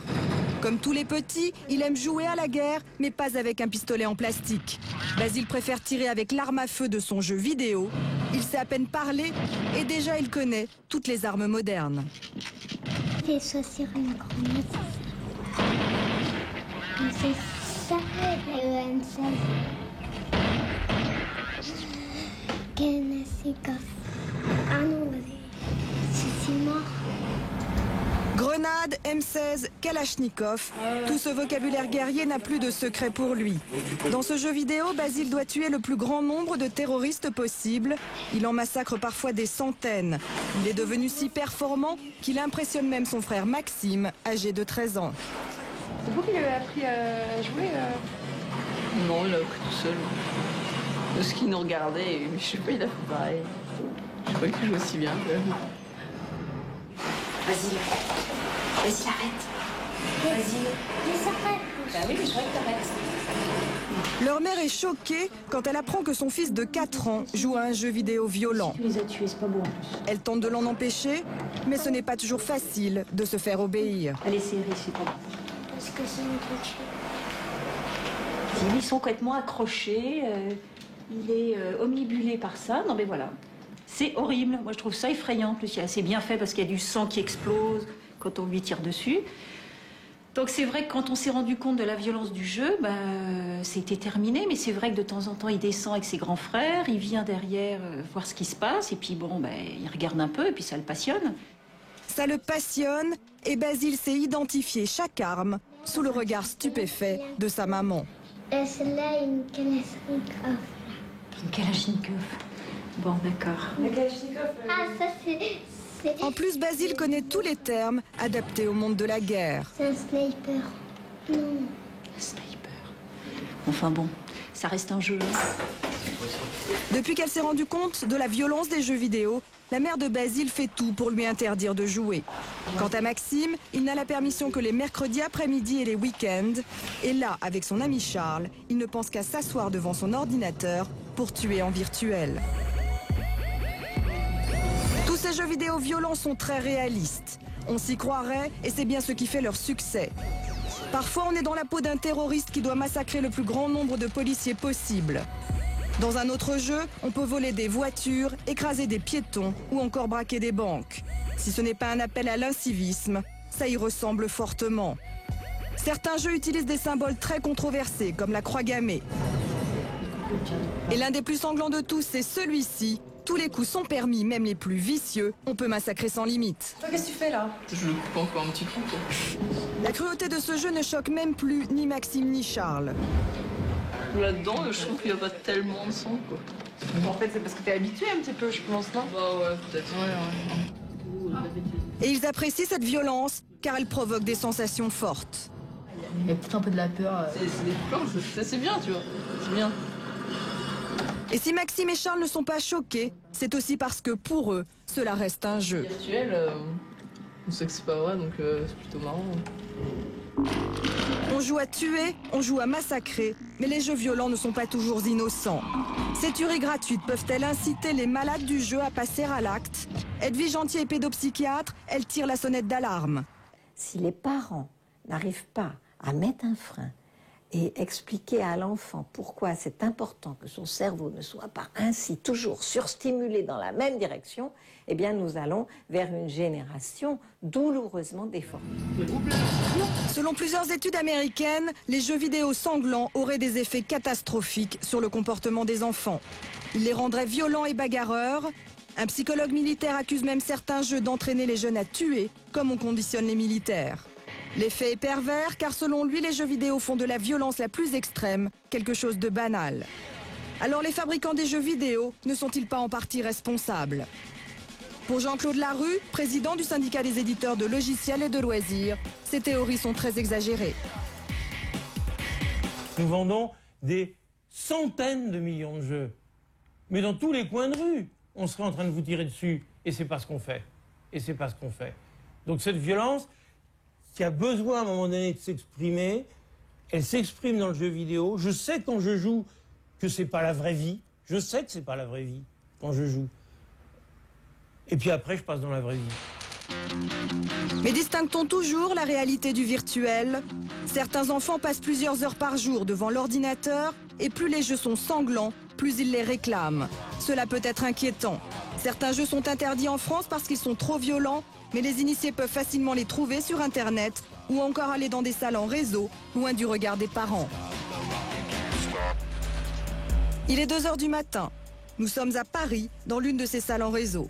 Elle vient de fermer et Sylvain, lui, reste. Il a 23 ans. Dans la journée, il est employé ici, alors il peut jouer sans payer aussi longtemps qu'il le souhaite. Ce soir, il ne dormira pas car il est concentré sur son jeu vidéo sanglant préféré. La règle est simple, tirer sur le plus grand nombre de robots possible. Sylvain va y passer toute la nuit. Il est 11 h du matin. À l'ouverture de la salle, il est encore là. Il n'a pas quitté des yeux son écran d'ordinateur. Sylvain est accro aux jeux vidéo violents depuis l'âge de 15 ans. Je sors un quart d'heure de l'écran toutes les 5 heures pour aller fumer une cigarette. C'est ça le problème, c'est quand on joue, on ne peut pas sortir du jeu. On est tellement imprégné dans le jeu, quand on joue pendant 5 heures, on a l'impression que ça fait une demi-heure qu'on joue et on ne s'aperçoit absolument pas du temps. Le maximum que vous ayez fait, c'était quoi? Quelque chose comme 6 jours et 5 nuits. J'ai déjà fait très souvent des 3 ou 4 jours d'affilée sans dormir et ne faire que jouer. Et même des fois, il y a même des fois où je ne sortais même pas pour aller acheter à manger ou des choses comme ça, il y avait quelqu'un qui allait. Sylvain passe 24 heures sur 24 dans cette salle. Parfois dans la journée, il dort quelques heures pour pouvoir jouer toute la nuit. À partir de 19 h, il travaille à la caisse et s'occupe des clients. Adolescent, il était encore plus dépendant. Il avait besoin de sa dose de jeux violents, comme on a besoin de sa dose de stupéfiants. On a un manque quand on sort de l'écran. C'est comme c'est une drogue. C'est une drogue, on s'aperçoit pas qu'on est drogué. On en a besoin et donc comme on en a besoin et que l'élément est là en plus, donc on le consomme obligatoirement. Aujourd'hui, Sylvain ne joue plus que 10 heures par jour. Il considère qu'il a décroché. Il passe désormais ses week-ends avec sa petite amie et ses camarades. Michael Stora est psychanalyste. Il connaît bien les effets de dépendance que provoquent les jeux vidéo violents. Évidemment que c'est inquiétant quand un enfant ou un adolescent passe beaucoup trop de temps devant le jeu vidéo parce que c'est quand même révélateur d'un désir profond d'évacuer la réalité. Mais ces jeunes accros aux jeux vidéo pourraient-ils passer à l'acte? Ce n'est pas le jeu en lui-même qui est forcément source de violence, mais c'est plutôt l'environnement propre à chaque enfant qui va être source ou non de violence. Dans un environnement social violent, le jeu pourrait donc être un déclencheur du crime. À ce moment-là, il y a une sorte de switch, une sorte de passage qui fait que la personne, à un moment, confond réalité et virtuel. Certains jeux vidéo violents sont devenus un sport national. Nous sommes dans une autre salle de jeu en réseau. Ces deux joueurs font un match international contre une équipe germanique. Ils sont comme un commando en guerre contre des terroristes et ils s'entretuent à distance entre la France et l'Allemagne. Ça rush. Rush B2, écho. Leurs coéquipiers sont à plusieurs centaines de kilomètres de là et ils communiquent entre eux à travers le casque. Non, sur la pente. Comme des sportifs de haut niveau, ils ont un coach. Nous, ce qui nous attire, c'est la compétition, en fait. C'est jouer contre les autres pays, contre les autres équipes, pour gagner des lots ou de l'argent. Cette équipe a déjà remporté 140 victoires. L'objectif est de se qualifier pour la compétition mondiale de Dallas, aux États-Unis en décembre. Ces joueurs professionnels sont tellement imprégnés de l'esprit de commando qu'ils en oublient la violence du jeu. Je joue surtout pour s'éclater, pour s'amuser, mais pas dans cet intérêt-là de faire la guerre, etc. Vous n'avez pas envie de tuer quelqu'un dans la rue après Non, ça n'arrivera pas. Professionnels ou accros, gamins ou adolescents, de plus en plus de jeunes jouent aux jeux vidéo sanglants. Bien sûr, il y a un monde entre la réalité et le virtuel. Aux parents de toujours le rappeler à leurs enfants. Stéphanie Antoine pour Sam Révolte. Ségolène Pasquier, vous êtes chargée de mission à Famille de France. Vous avez porté plainte contre certains éditeurs de jeux vidéo. Qu'est-ce que ça a donné ? Eh bien, c'est toujours en cours. Ça fait plusieurs années que c'est en cours. Il faut savoir que Famille de France a porté plainte en vertu d'un principe de précaution qui vaut qu'on estimait que certaines scènes contenues dans les jeux vidéo diffusaient des images d'une grande violence et qu'à ce titre, le mineur, en tant que jeune enfant, parce qu'on sait qu'il y a beaucoup de jeunes enfants qui jouent aussi à ces jeux, devait être protégé et également ses parents avertis du contenu de ces jeux. Et donc vous êtes plutôt d'accord avec le psychologue dans le reportage, Michael Stora, qui dit que si tout va bien à la maison, finalement, pour le risque, pour l'enfant, il n'y a pas vraiment de danger. C'est notamment le cas justement de ce petit garçon, Basile. Effectivement, les jeunes, j'ai envie de dire 15-16 ans, qui sont déjà passés par beaucoup de choses et qui ont eu 15-16 ans à un moment où ils n'avaient pas petit été élevés avec ces jeux vidéo, sont parfaitement capables de faire la distinction entre le virtuel et le réel. En revanche, les petits aujourd'hui n'ont pas encore acquis les mécanismes qui leur permettent de faire cette distinction et le fait d'être confrontés à des scènes de très grande violence, le fait qu'après ils se sont moins sensibilisés à la vision de la violence qu'ils peuvent avoir dans leur vie quotidienne. Christian Combaz. Bonsoir, vous êtes avec nous. Vous êtes l'auteur, il faut le dire, d'un livre qui s'appelle Enfants sans foi ni loi, qui est paru aux éditions du Rocher, qui est un livre très tonique, un vrai coup de gueule. C'est pour ça d'ailleurs que vous êtes sur ce plateau ce soir. Et vous reprochez en fait à nos sociétés de donner aux enfants le mode d'emploi de la cruauté et de la brutalité. Et vous avez quelques pages assez saignantes, si vous me permettez cette expression, à l'égard et contre les jeux vidéo. Oui, j'ai une position un peu différente de la sienne, de celle de ma voisine. Je suis un peu convaincu que les jeux vidéo deviennent violents parce que les enfants ont un appétit de violence qui préexiste à la création du jeu vidéo. Je pense qu'on fabrique le jeu parce que le marché le demande et que les enfants aspirent à ça d'une manière ou d'une autre. Ce qu'on a vu tout à l'heure, bien que ce soit très violent et très gore, comme disent les Américains, ce sont quand même des jeux qui ressemblent grosso modo au tir au pigeon d'autrefois. On canade dans les couloirs. En revanche, depuis 3 ans, ça devient très grave, à mon avis, si on n'y porte pas remède, parce que c'est scénarisé dans le sens que vous avez une 50aine ou 60aine de missions à remplir, et parmi lesquelles, la première d'entre elles est, tu vas chercher une prostituée qui n'a pas été sage et tu la ramènes à Luigi. Voilà, ça c'est la première mission. Et il y en a 60. C'est tout. Donc vous pouvez également tuer la femme du chef de la mafia adverse en jouant les snipers sur un toit. Alors on a vu que les snipers en ce moment c'est très à la mode, mais je crains que ça ne le devienne encore davantage. Alors Stéphanie, vous avez réalisé ce reportage. Les gens qui sont accros à ces jeux vidéo peuvent aller très loin. D'abord, on peut mourir d'épuisement en jouant trop longtemps à un jeu vidéo. Le mois dernier, il y a eu 2 morts. Le premier à Taïwan, c'est un jeune de 24 ans qui a passé 2 jours et 2 nuits sur son jeu vidéo. Et on l'a retrouvé au petit matin. Il était mort d'épuisement. 10 jours après, même chose, mais cette fois en Corée du Sud. Un jeune de 27 ans avait passé 3 jours et 3 nuits sur son jeu vidéo. Et là, même chose, il est mort d'épuisement. Alors Stéphanie, une étude menée aux États-Unis a permis de mesurer les conséquences des jeux vidéo ultra-violents sur les comportements. Alors à l'université de Stanford, des chercheurs ont fait une expérience dans 2 écoles primaires en Californie. Ils ont contraint en fait des enfants de 8 et 9 ans de ne jouer aux jeux vidéo que 7 heures par semaine pendant 6 mois. Et bien pendant ces 6 mois, la violence verbale et physique de ces enfants a diminué de près de moitié. Alors Agnès, il y a un pays d'Europe qui a pris des mesures extrêmement sévères à l'égard des jeux vidéo. Effectivement, c'est l'Allemagne qui a la législation la plus dure d'Europe en ce qui concerne les jeux vidéo. Alors depuis des années déjà, ils avaient une législation qui interdisait à certains jeux de bénéficier de publicité ou d'être mis en devanture dans les magasins ou sur des portants trop voyants dans les commerces. Et puis il y a quelques mois, ils ont durci cette législation en donnant carrément une liste noire des jeux vidéo qui ne seront jamais vendus, en tout cas légalement, en Allemagne. Pourquoi? Eh bien parce qu'en avril dernier, il y a eu cette fameuse tuerie, la tuerie d'Erfurt, où un jeune homme a tué 17 collégiens et s'est ensuite donné la mort. Et on a retrouvé chez lui des jeux vidéo violents. Alors le gouvernement allemand en a déduit que ces jeux vidéo violents étaient responsables de cet accès de violence de ce jeune homme et a donc durci la législation à ce moment-là. Merci Agnès. Dans cette émission, on aime bien donner des conseils. Alors je me tourne vers vous, puisque vous avez l'air d'être un spécialiste, vous nous l'avez prouvé tout à l'heure. Quels conseils peut-on donner aux parents ?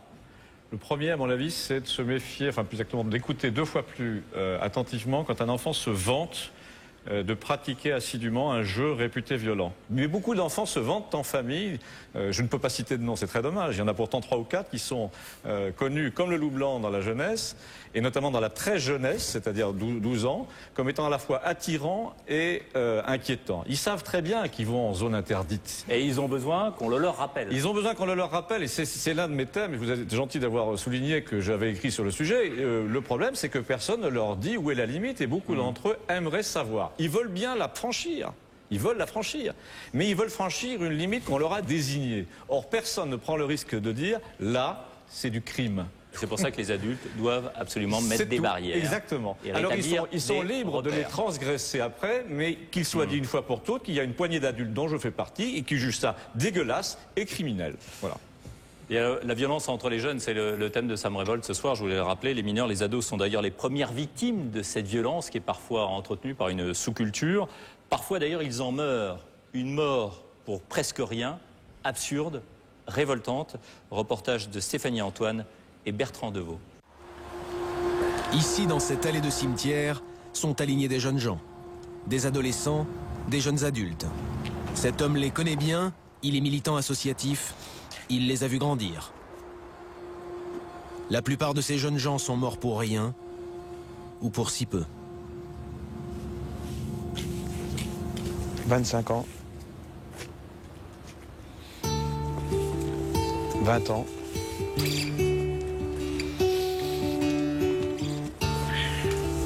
25 ans.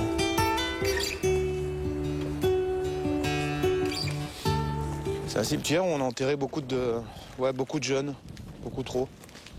C'est souvent pour des conneries, Et aujourd'hui, il y a plus suffisamment de place, et il y a même aujourd'hui encore On a créé des tombes nouvelles, quoi. T'as l'impression, tu sais, qu'on les attend. Les futurs mecs, on les attend, ils sont là. Tu sais, dans ces tombes qui sont vides. On les attend. Aujourd'hui, de plus en plus de jeunes meurent pour rien. Pour un vol de blouson, pour un regard de travers, pour une banale dispute, on peut tuer ou être tué. Cette violence gratuite, elle existe depuis toujours. Mais ces dernières années, le phénomène s'est aggravé, comme si, chez certains, la vie n'avait plus aucun prix. Je pense qu'aujourd'hui, les mômes, ils sont de plus en plus fous. Ils deviennent fous. Il y a quelques années, quand par exemple tu t'accrochais avec quelqu'un, tu allais à la baston, quoi. Tu te battais physiquement, quoi. On mettait des coups de poing comme les 400 coups, comme la guerre des boutons. Aujourd'hui, on n'est plus dans la guerre des boutons, on est dans la guerre tout court. Parce que tu n'es pas du même quartier, parce que tu n'es pas de la même rue, parce que tu n'es plus, parce que tu es différent. Et aujourd'hui, les gamins se tuent, s'entretuent. Grenoble, en Isère. Il y a 2 ans, un jeune de 16 ans est mort pour une dette de quelques dizaines d'euros.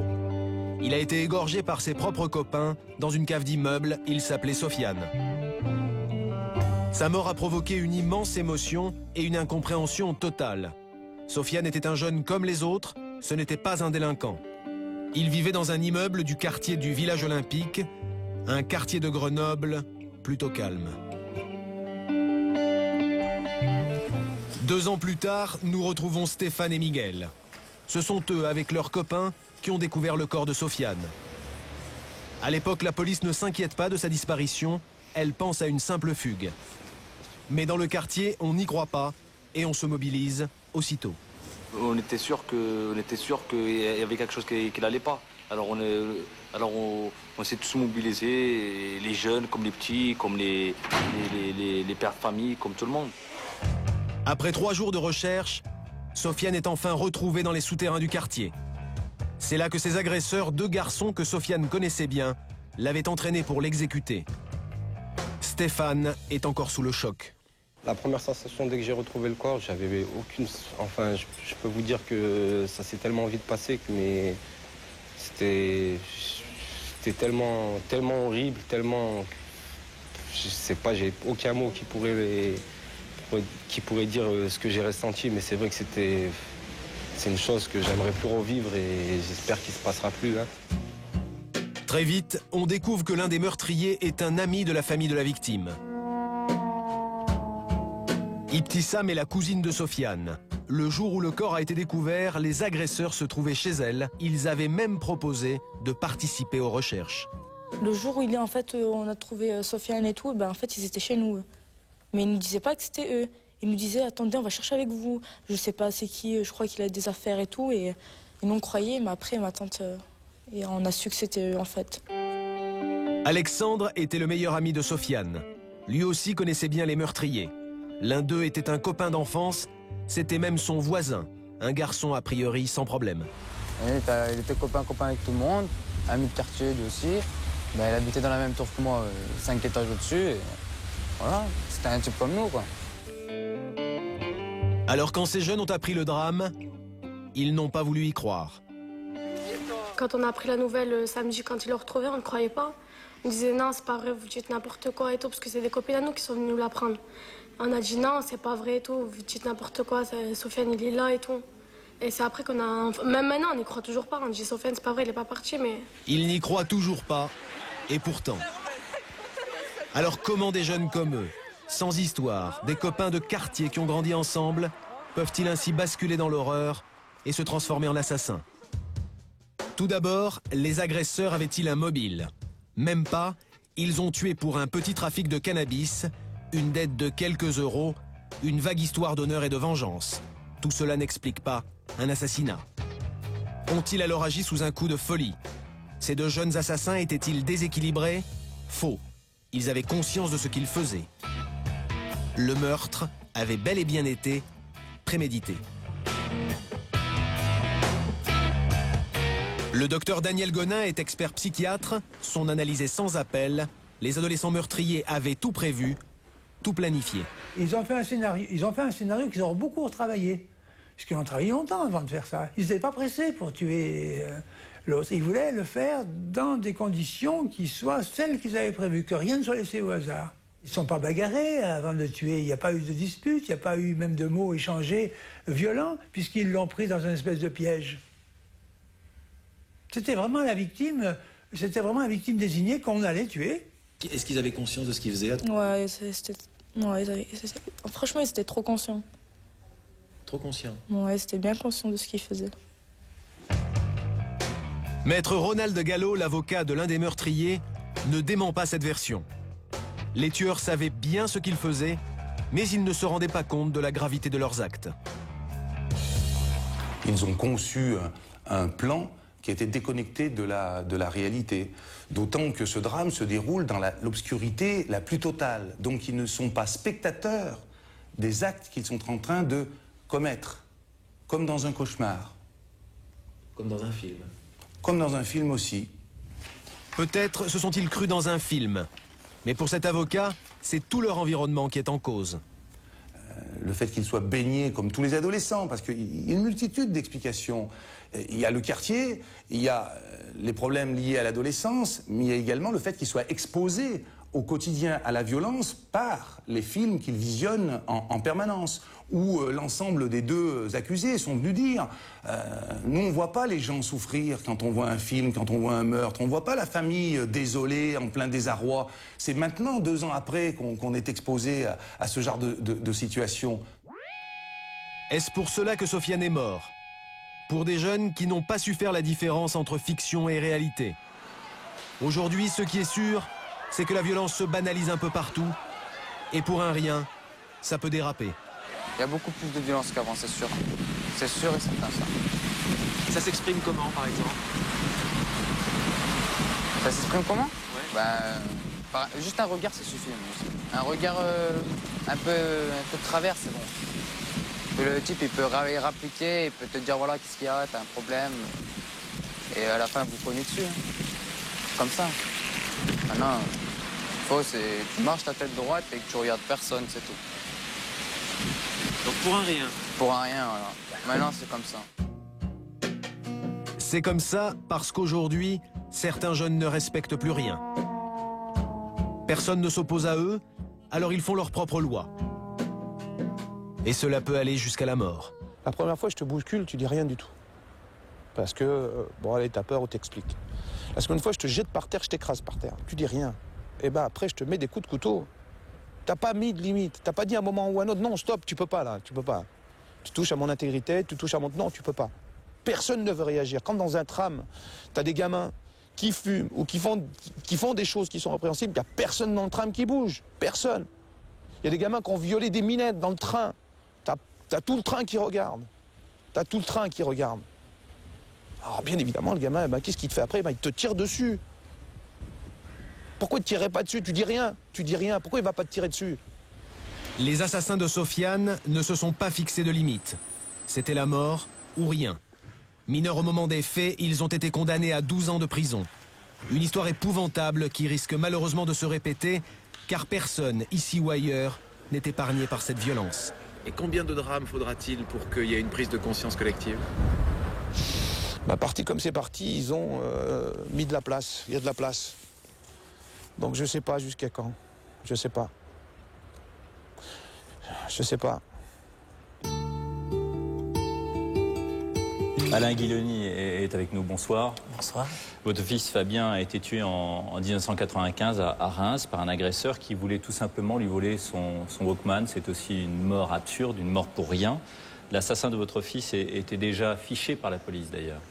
Oui, il était déjà fiché par la police. Il était sorti quelques mois plus tôt de prison puisqu'il avait été puni pour avoir braqué vol à main armée donc dans un commerce sur Château-Thierry. Mais avant, il y avait déjà eu d'autres antécédents ou dans des problèmes de quartier, de violence, de cambriolage, de raquettes. Et bon, c'est quelqu'un, c'est vrai, qui était connu des services de police. Et donc c'est quand même, je dirais, ça n'aurait pas dû se passer. Voilà. C'est l'excès de tolérance qui a tué votre fils? Peut-être l'excès de tolérance, mais surtout la non-prise de conscience de ce qui pouvait arriver.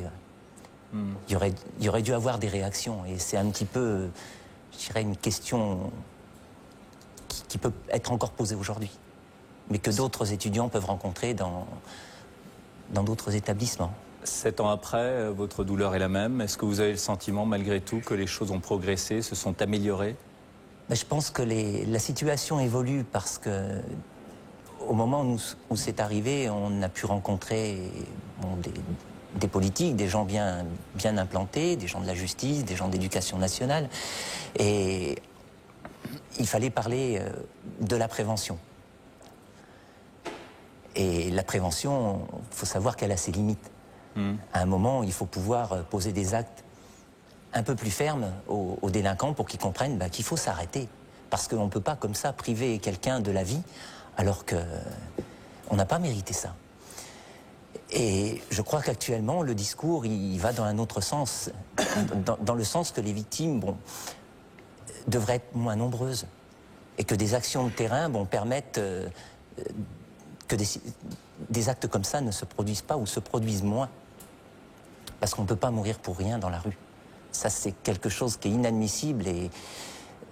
Bon, on reçoit une blessure qui ne se referme jamais.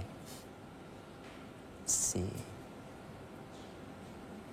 le pire qui puisse arriver à un être humain et à son entourage. Je sais que vous avez créé une association d'ailleurs qui s'appelle FAB, comme Fabien.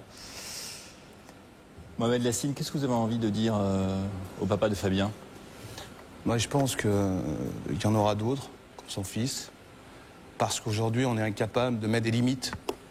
Et c'est ce que je disais dans le reportage, c'est qu'aujourd'hui, on vous pousse, vous dites rien, donc je vais vous jeter par terre, je vais vous écraser, et puis demain, je vais vous tirer dessus. Donc à un moment ou à un autre, il n'y a pas de limite. Et parce qu'il n'y a pas de limite, les gamins les poussent jusqu'à l'acte fatal. Je suis désolé de dire ça, monsieur, mais il y en aura d'autres.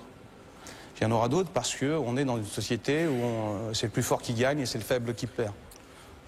En fait, vous avez l'air de dire que finalement les grands frères dont vous avez été militant associatif, en tout cas dans les quartiers, les éducateurs et même les hommes politiques de ce pays n'ont pas toujours tenu le bon discours à l'égard de cette violence. Non, je crois qu'on a acheté la paix sociale. On s'est arrangé de ça avec les politiques. Donnez-nous de l'argent, on va régler nous les problèmes à l'intérieur du quartier et on va faire nous quelque chose.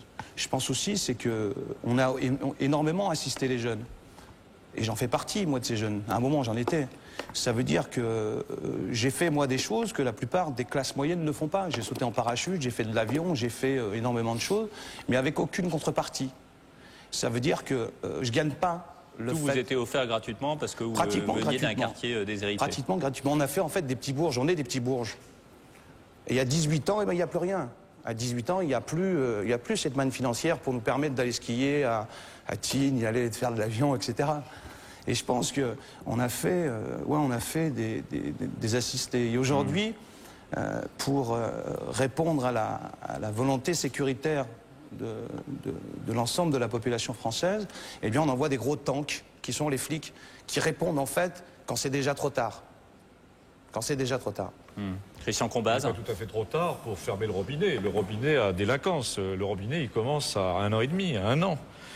Si on arrivait à obtenir qu'une mère de famille dise non à son fils dans le TGV, par exemple, quand il emmerde 150 personnes en même temps, si lorsqu'elle dit non à son fils ou lorsqu'on lui donne une claque, les 150 personnes ne la réprouvaient pas, donc en d'autres termes, si la mode changeait, peut-être que la société changerait aussi. Moi, je dirais, c'est qu'on est permissif, mais vraiment à tous les niveaux. Ça veut dire qu'on est permissif dans le bus, on est permissif à l'intérieur du quartier, on est permissif de partout, on est dans le dialogue tout le temps et la communication tue la communication. Ça veut dire que nous, par exemple, moi j'avais un père, et je suis pas le seul, moi j'avais un père, c'était clair, hein, tu faisais un peu de travers, c'était clair, tu recevais. Alors le problème c'est qu'il nous donnait, et on avait des bleus, et on sortait dehors, on avait les éducs ou les animateurs qui disaient aux pauvres, et ils nous retiraient des familles. Donc les vieux, nos parents, ils ont fait quoi? Eh bien ils ont levé la main. Ça veut dire qu'ils ne nous frappaient plus. C'est vrai que c'était comme ça qu'ils avaient appris. Mais en même temps, ils nous avaient appris les limites. Aujourd'hui, il n'y a plus ces limites-là, il n'y en a plus. Donc bien évidemment, on dit, allez, c'est de la responsabilité des parents. Mais les parents, quand ils réagissent, il y a pas tout le temps, j'espère que je ne vais pas mettre à dos tous les assistantes sociales ou tous les éducs, mais il y a les éducs qui disent, oh le pauvre.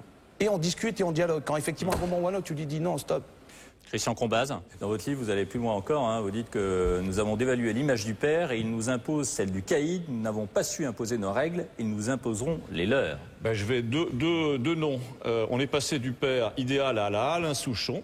qui était celui des années 70, au père idéal à la Bruce Willis. Personnellement, je préfère Souchon, mais visiblement, il n'a pas joué son rôle de père. Hein. Ce que je voudrais dire, c'est que tant qu'on aura peur, eh ben on ne changera rien. C'est les petites lâchetés au quotidien dont on parlait tout à l'heure. Tout à fait. Que faire? Parce que dans le bus, si vous vous opposez à des gens qui se comportent mal... Si moi je suis à côté de monsieur, et si monsieur il est à côté de monsieur, et si tous ensemble on réagit, et ben à ce moment-là, le gamin il aurait dit, bah, tiens, en face de moi j'ai une autorité, j'ai quelqu'un. Aujourd'hui, il n'y a pas. Il n'y a pas. Prise de conscience, réaction à tous les niveaux de la société. Mais on peut dire aujourd'hui qu'il y a une génération sacrifiée, Mohamed Lassine, ou c'est trop tard pour eux? Non, c'est jamais trop tard. Il faut toujours avoir un espoir sur les enfants, mais je crois que c'est à nous. Je veux dire, nous, on n'est pas si sacrifiés que ça. On a la possibilité de dire et de réagir. Parce que le futur, c'est nos enfants. C'est-à-dire que si nous, aujourd'hui, on ne réagit pas, aujourd'hui, il y en a quelques-uns qui est dramatique, qui se font tuer pour des Walkman, pour des conneries. Demain, ils vont être de plus en plus nombreux. De plus en plus nombreux. Et ce sont eux-mêmes qui sont les premières victimes de tout ça. Tout à fait. Il ne faut pas criminaliser la misère, mais il faut décriminaliser l'autorité. Elle est considérée aujourd'hui trop souvent comme criminelle. Elle ne l'est pas. Elle ne l'est pas toujours, en tout cas. On parlait tout à l'heure en début d'émission de la maltraitance à l'égard des jeunes filles dans les banlieues, la manière dont elles sont considérées, déconsidérées. Le sexisme, la violence verbale contre les femmes peut aussi déboucher sur l'agression sexuelle. Elle a bondi de 23% en 2 ans en France. Cette violence prend plusieurs formes. Elle touche d'ailleurs tous les milieux. Viol collectif dans certains quartiers ou pilule du violeur, dans les boîtes de nuit notamment, et dans les soirées privées. Avec une tendance préoccupante d'ailleurs, les agresseurs et les victimes sont de plus en plus jeunes. Reportage. Une substance anodine, en réalité c'est une drogue redoutable. On l'appelle la pilule du violeur. Des agresseurs sexuels de plus en plus jeunes, certains n'ont que 13 ans et leurs victimes ne sont pas plus âgées. Des viols collectifs commis dans des caves, tellement nombreux qu'on leur a donné un nom, les tournantes.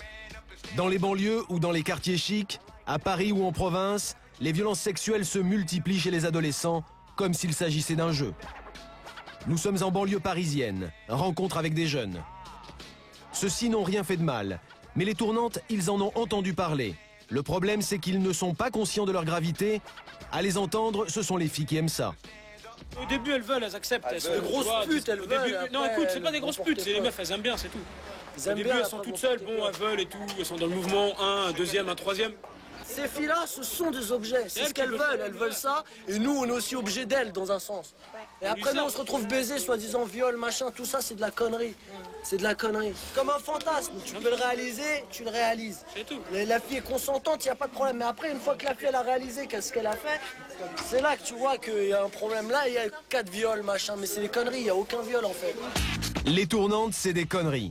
Et quand une fille porte plainte, ils ne comprennent pas. D'ailleurs, même les parents des violeurs sont prêts à excuser leur enfant, c'est toujours la fille qui a tort. Exemple à la cour d'assises de Paris. On y juge une tournante, la victime Sabrina avait 14 ans, son petit ami l'a prêtée à une dizaine de copains, elle a porté plainte pour viol collectif. Mais pour l'avocate de la victime, la tâche n'est pas facile. Comme toujours, les agresseurs prétendent que Sabrina était consentante, c'est l'éternel argument. Ma cliente, qui est partie civile, a été victime d'un viol collectif par une dizaine d'individus. Ce qu'elle souhaite, c'est être reconnue comme victime, pour pouvoir, par la suite, se reconstruire plus facilement. La cour d'assises a condamné les 10 auteurs de ce viol collectif à des peines de prison. Mais les 10 coupables sont ressortis libres du palais de justice, car leurs peines se confondaient avec la détention provisoire. Mais quelles conclusions les violeurs ont-ils tirées de ce procès? À l'époque des faits, ce garçon était le petit ami de Sabrina. Il fait partie des 10 jeunes qui ont été condamnés. Il a accepté de nous raconter comment, ce soir-là, dans une cave, lui et ses copains ont commis un crime sans aucun sentiment de culpabilité. Puis moi, comme j'étais son petit ami de l'époque, je l'ai trouvé en bas, puis on a eu un rapport. Ça s'est passé comme ça, successivement. Ouais, mais vous étiez combien Bah, à l'époque, je pense que quand il y avait une dizaine de personnes, comme j'avais vu moi-même de mes yeux, qu'elle le faisait avec déjà 2, 3 sans problème. Moi, je me disais dans ma tête, c'est 3, ça peut être 10. Pour nous, c'était pas un viol, parce que pour nous, un viol, c'est quand la femme se débat, quand elle crie, quand elle veut pas. Mais là, c'était tout le contraire. On va dire que c'est une occasion à assouvir ses besoins d'homme, tout simplement, je sais pas. Je vois pas de crime dans ça. C'est une excitation, ça nous excite. Le fait d'être plusieurs? Pas le fait d'être plusieurs, le fait qu'on est avec une fille qui accepte tout, quoi, en fait. Comme on se retrouve entre mâles, on a envie de prouver qu'on est le meilleur mâle. C'est tout, c'est normal, je sais pas, c'est naturel pour moi. Vous vous êtes pas dit, c'est pas bien, elle est peut-être pas d'accord? Non, on s'est dit que la fille, c'est une fille qui aime une expression un peu vulgaire peut-être, qu'elle aime bien les partouzes. Je sais pas c'est quoi qui se passe dans leur tête, mais je pense que c'est comme des trophées, je sais pas. Plus elle en a, plus elle est contente. Je sais pas comment vous expliquer. Mais c'est elles qui viennent en général. Il y a eu beaucoup de ce genre de filles qui n'ont pas été portées plainte, quoi. Elles voulaient pas que les parents le sachent. Puis, Bon, et alors aujourd'hui, vous tous, la bande, vous regrettez ou pas? Bien sûr qu'on regrette. Je comprends qu'ils nous aient condamnés. On a fait une connerie, c'est clair. C'est clair qu'on a fait une connerie. Et déjà, on est dans un contexte qui est sale. On est dans la cité, on est dans la mentalité cité. On est enfermés entre nous, en bande, les HLM, les mêmes délires, on a vu les mêmes films, on se fume les mêmes joints. Hein, et dans cette mentalité-là, pour nous, c'est normal. On a une espèce de loi à nous, en fin de compte. Le problème, c'est que beaucoup d'adolescents n'ont plus aucun repère, notamment dans le domaine sexuel. Au Centre d'information et de prévention du sida, on est consterné par certains comportements. Alors beaucoup de questions nous sont posées tout à fait anonymement sur les petits papiers. On fait un travail et des études à partir de ces questions. Alors pourquoi y a-t-il tant de putes et de salopes? Bon, il y a écrit de leurs mots, hein, ils ont 15 ou 16 ans. Est-ce qu'on peut baiser avec un sac prise unique? Par rapport aux pratiques à plusieurs, quand une meuf se fait baiser par 3 mecs en même temps, est-ce que c'est dangereux pour elle et son vagin? Et comment faire quand votre copain vous demande justement d'aller avec d'autres garçons? Hein? Ou alors, est-ce que c'est plus agréable de faire une partouze ou de le faire à deux? Très précocement, en particulier dans certains milieux, quand je dis très précocement, c'est souvent vers l'âge de 12-13 ans, il y a une confrontation aux images pornographiques. Et le problème, c'est que quand on leur demande mais où t'as découvert ces cassettes, pour certains, c'est en famille. C'est chez les parents, presque la moitié d'entre eux me disent qu'ils ont découvert les cassettes chez les parents, qui laissent traîner ce genre d'images et de cassettes. Après, d'autres qui ont 18 ou 19 ans vont bien sûr louer dans des distributeurs automatiques les cassettes X, les copier, et puis les passer aux petits frères et aux plus jeunes. Certains, évidemment, maintenant sont équipés aussi télé, voire magnétoscope dans leur chambre, de plus en plus souvent, et enregistrent même des films X sur les chaînes câblées ou non. Solange a passé sa jeunesse dans une cité. Aujourd'hui, elle est éducatrice. Elle connaît bien la banlieue. Pour elle, derrière les tournantes, il y a un manque total d'éducation sexuelle. Ils ont des exigences des actrices de porno et donc, enfin voilà, ils ont une image comme ça dans le sexe et puis dès qu'il y en a un qui sort avec une fille, il en parle à tout le monde. C'est les détails croustillants, mais sur sur tout ce qu'ils ont fait, mais en détail, où il a mis la langue, enfin bref, c'était vraiment, voilà. En banlieue, la cité est un territoire exclusivement masculin. Les jeunes ont investi les caves, elles sont leur deuxième maison. Ils appellent ça leur local. On y regarde des cassettes porno, on y fume, on y fait du business.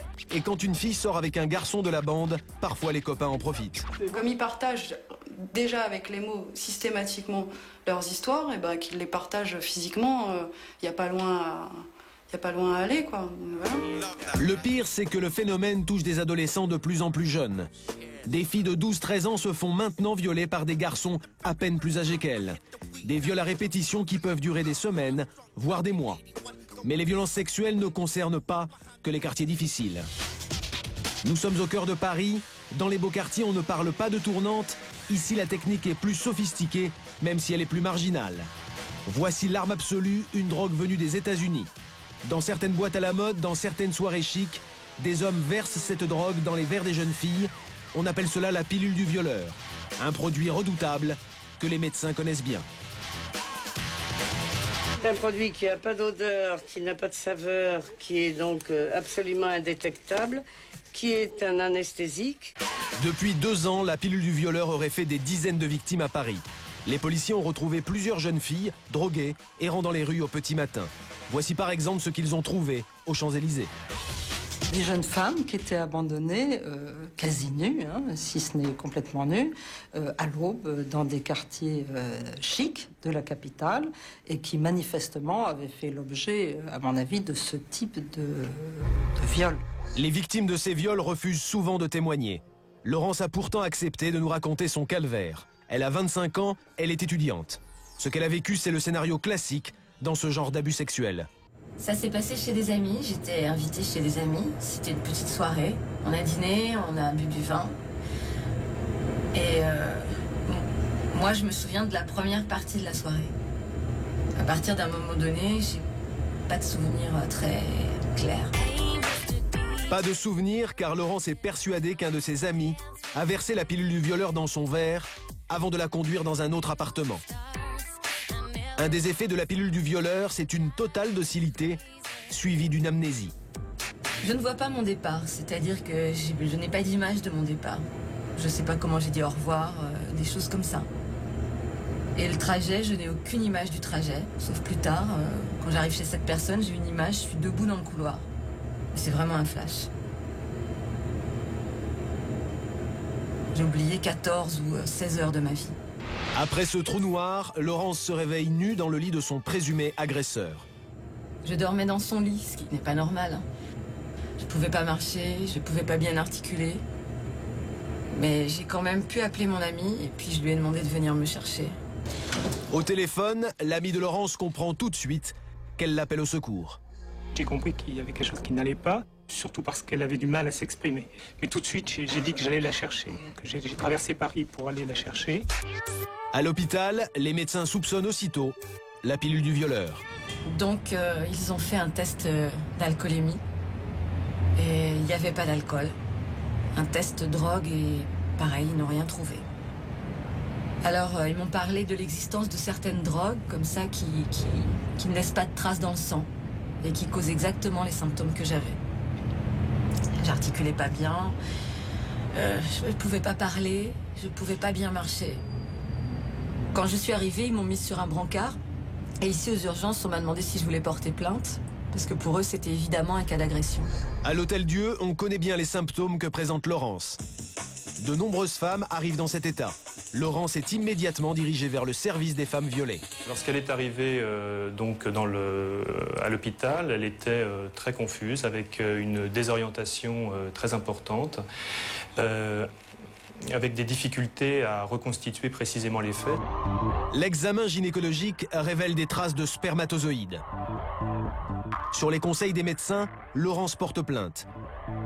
Les policiers se rendent à l'appartement où a eu lieu la soirée. Ils trouvent des traces de la pilule du violeur dans le verre, utilisée par Laurence. Ce produit donne une chance parfaite à la personne qui l'administre pour abuser de sa victime. C'est ça qui est choquant.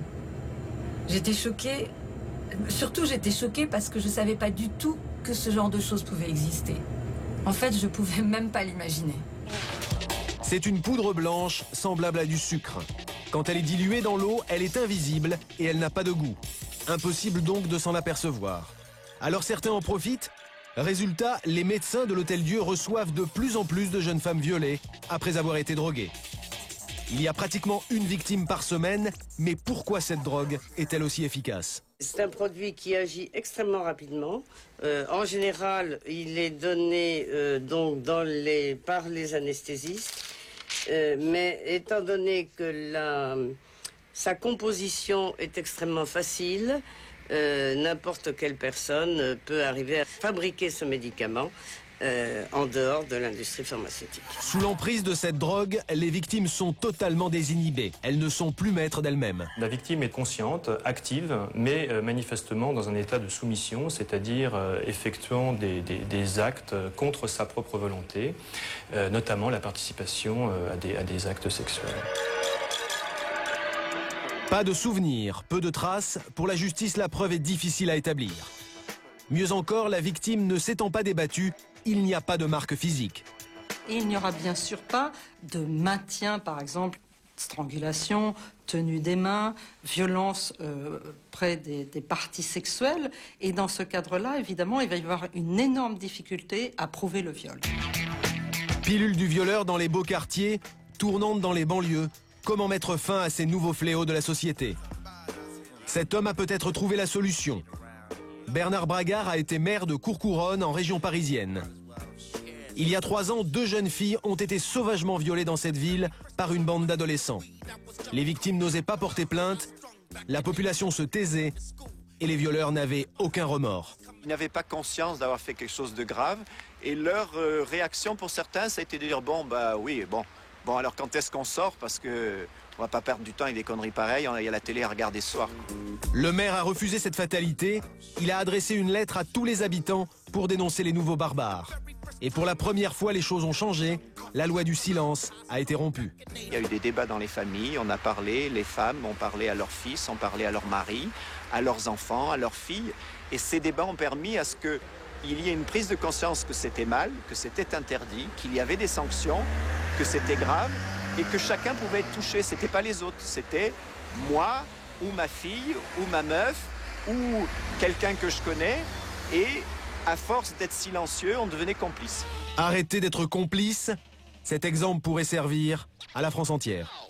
Voilà, un sujet que nous avions déjà diffusé pour partie il y a quelques temps. Agnès, le profil des agresseurs sexuels est de plus en plus jeune. Effectivement, on parle beaucoup de pédophilie, on parle beaucoup d'inceste. Ce que l'on sait moins, c'est qu'une fois sur 3, le violeur d'enfants ou d'adolescents est lui aussi un jeune de moins de 18 ans. Et ce phénomène a tendance à augmenter, puisque depuis 10 ans, le nombre de viols commis par des mineurs a doublé. Alors, on va commencer par parler avec nos invités de la pilule du violeur. Un homme de 37 ans a d'ailleurs été arrêté la semaine dernière. Il est accusé d'avoir violé une quinzaine de jeunes femmes, notamment grâce à cette pilule, autrement appelée d'ailleurs la pilule du cambriolage sexuel.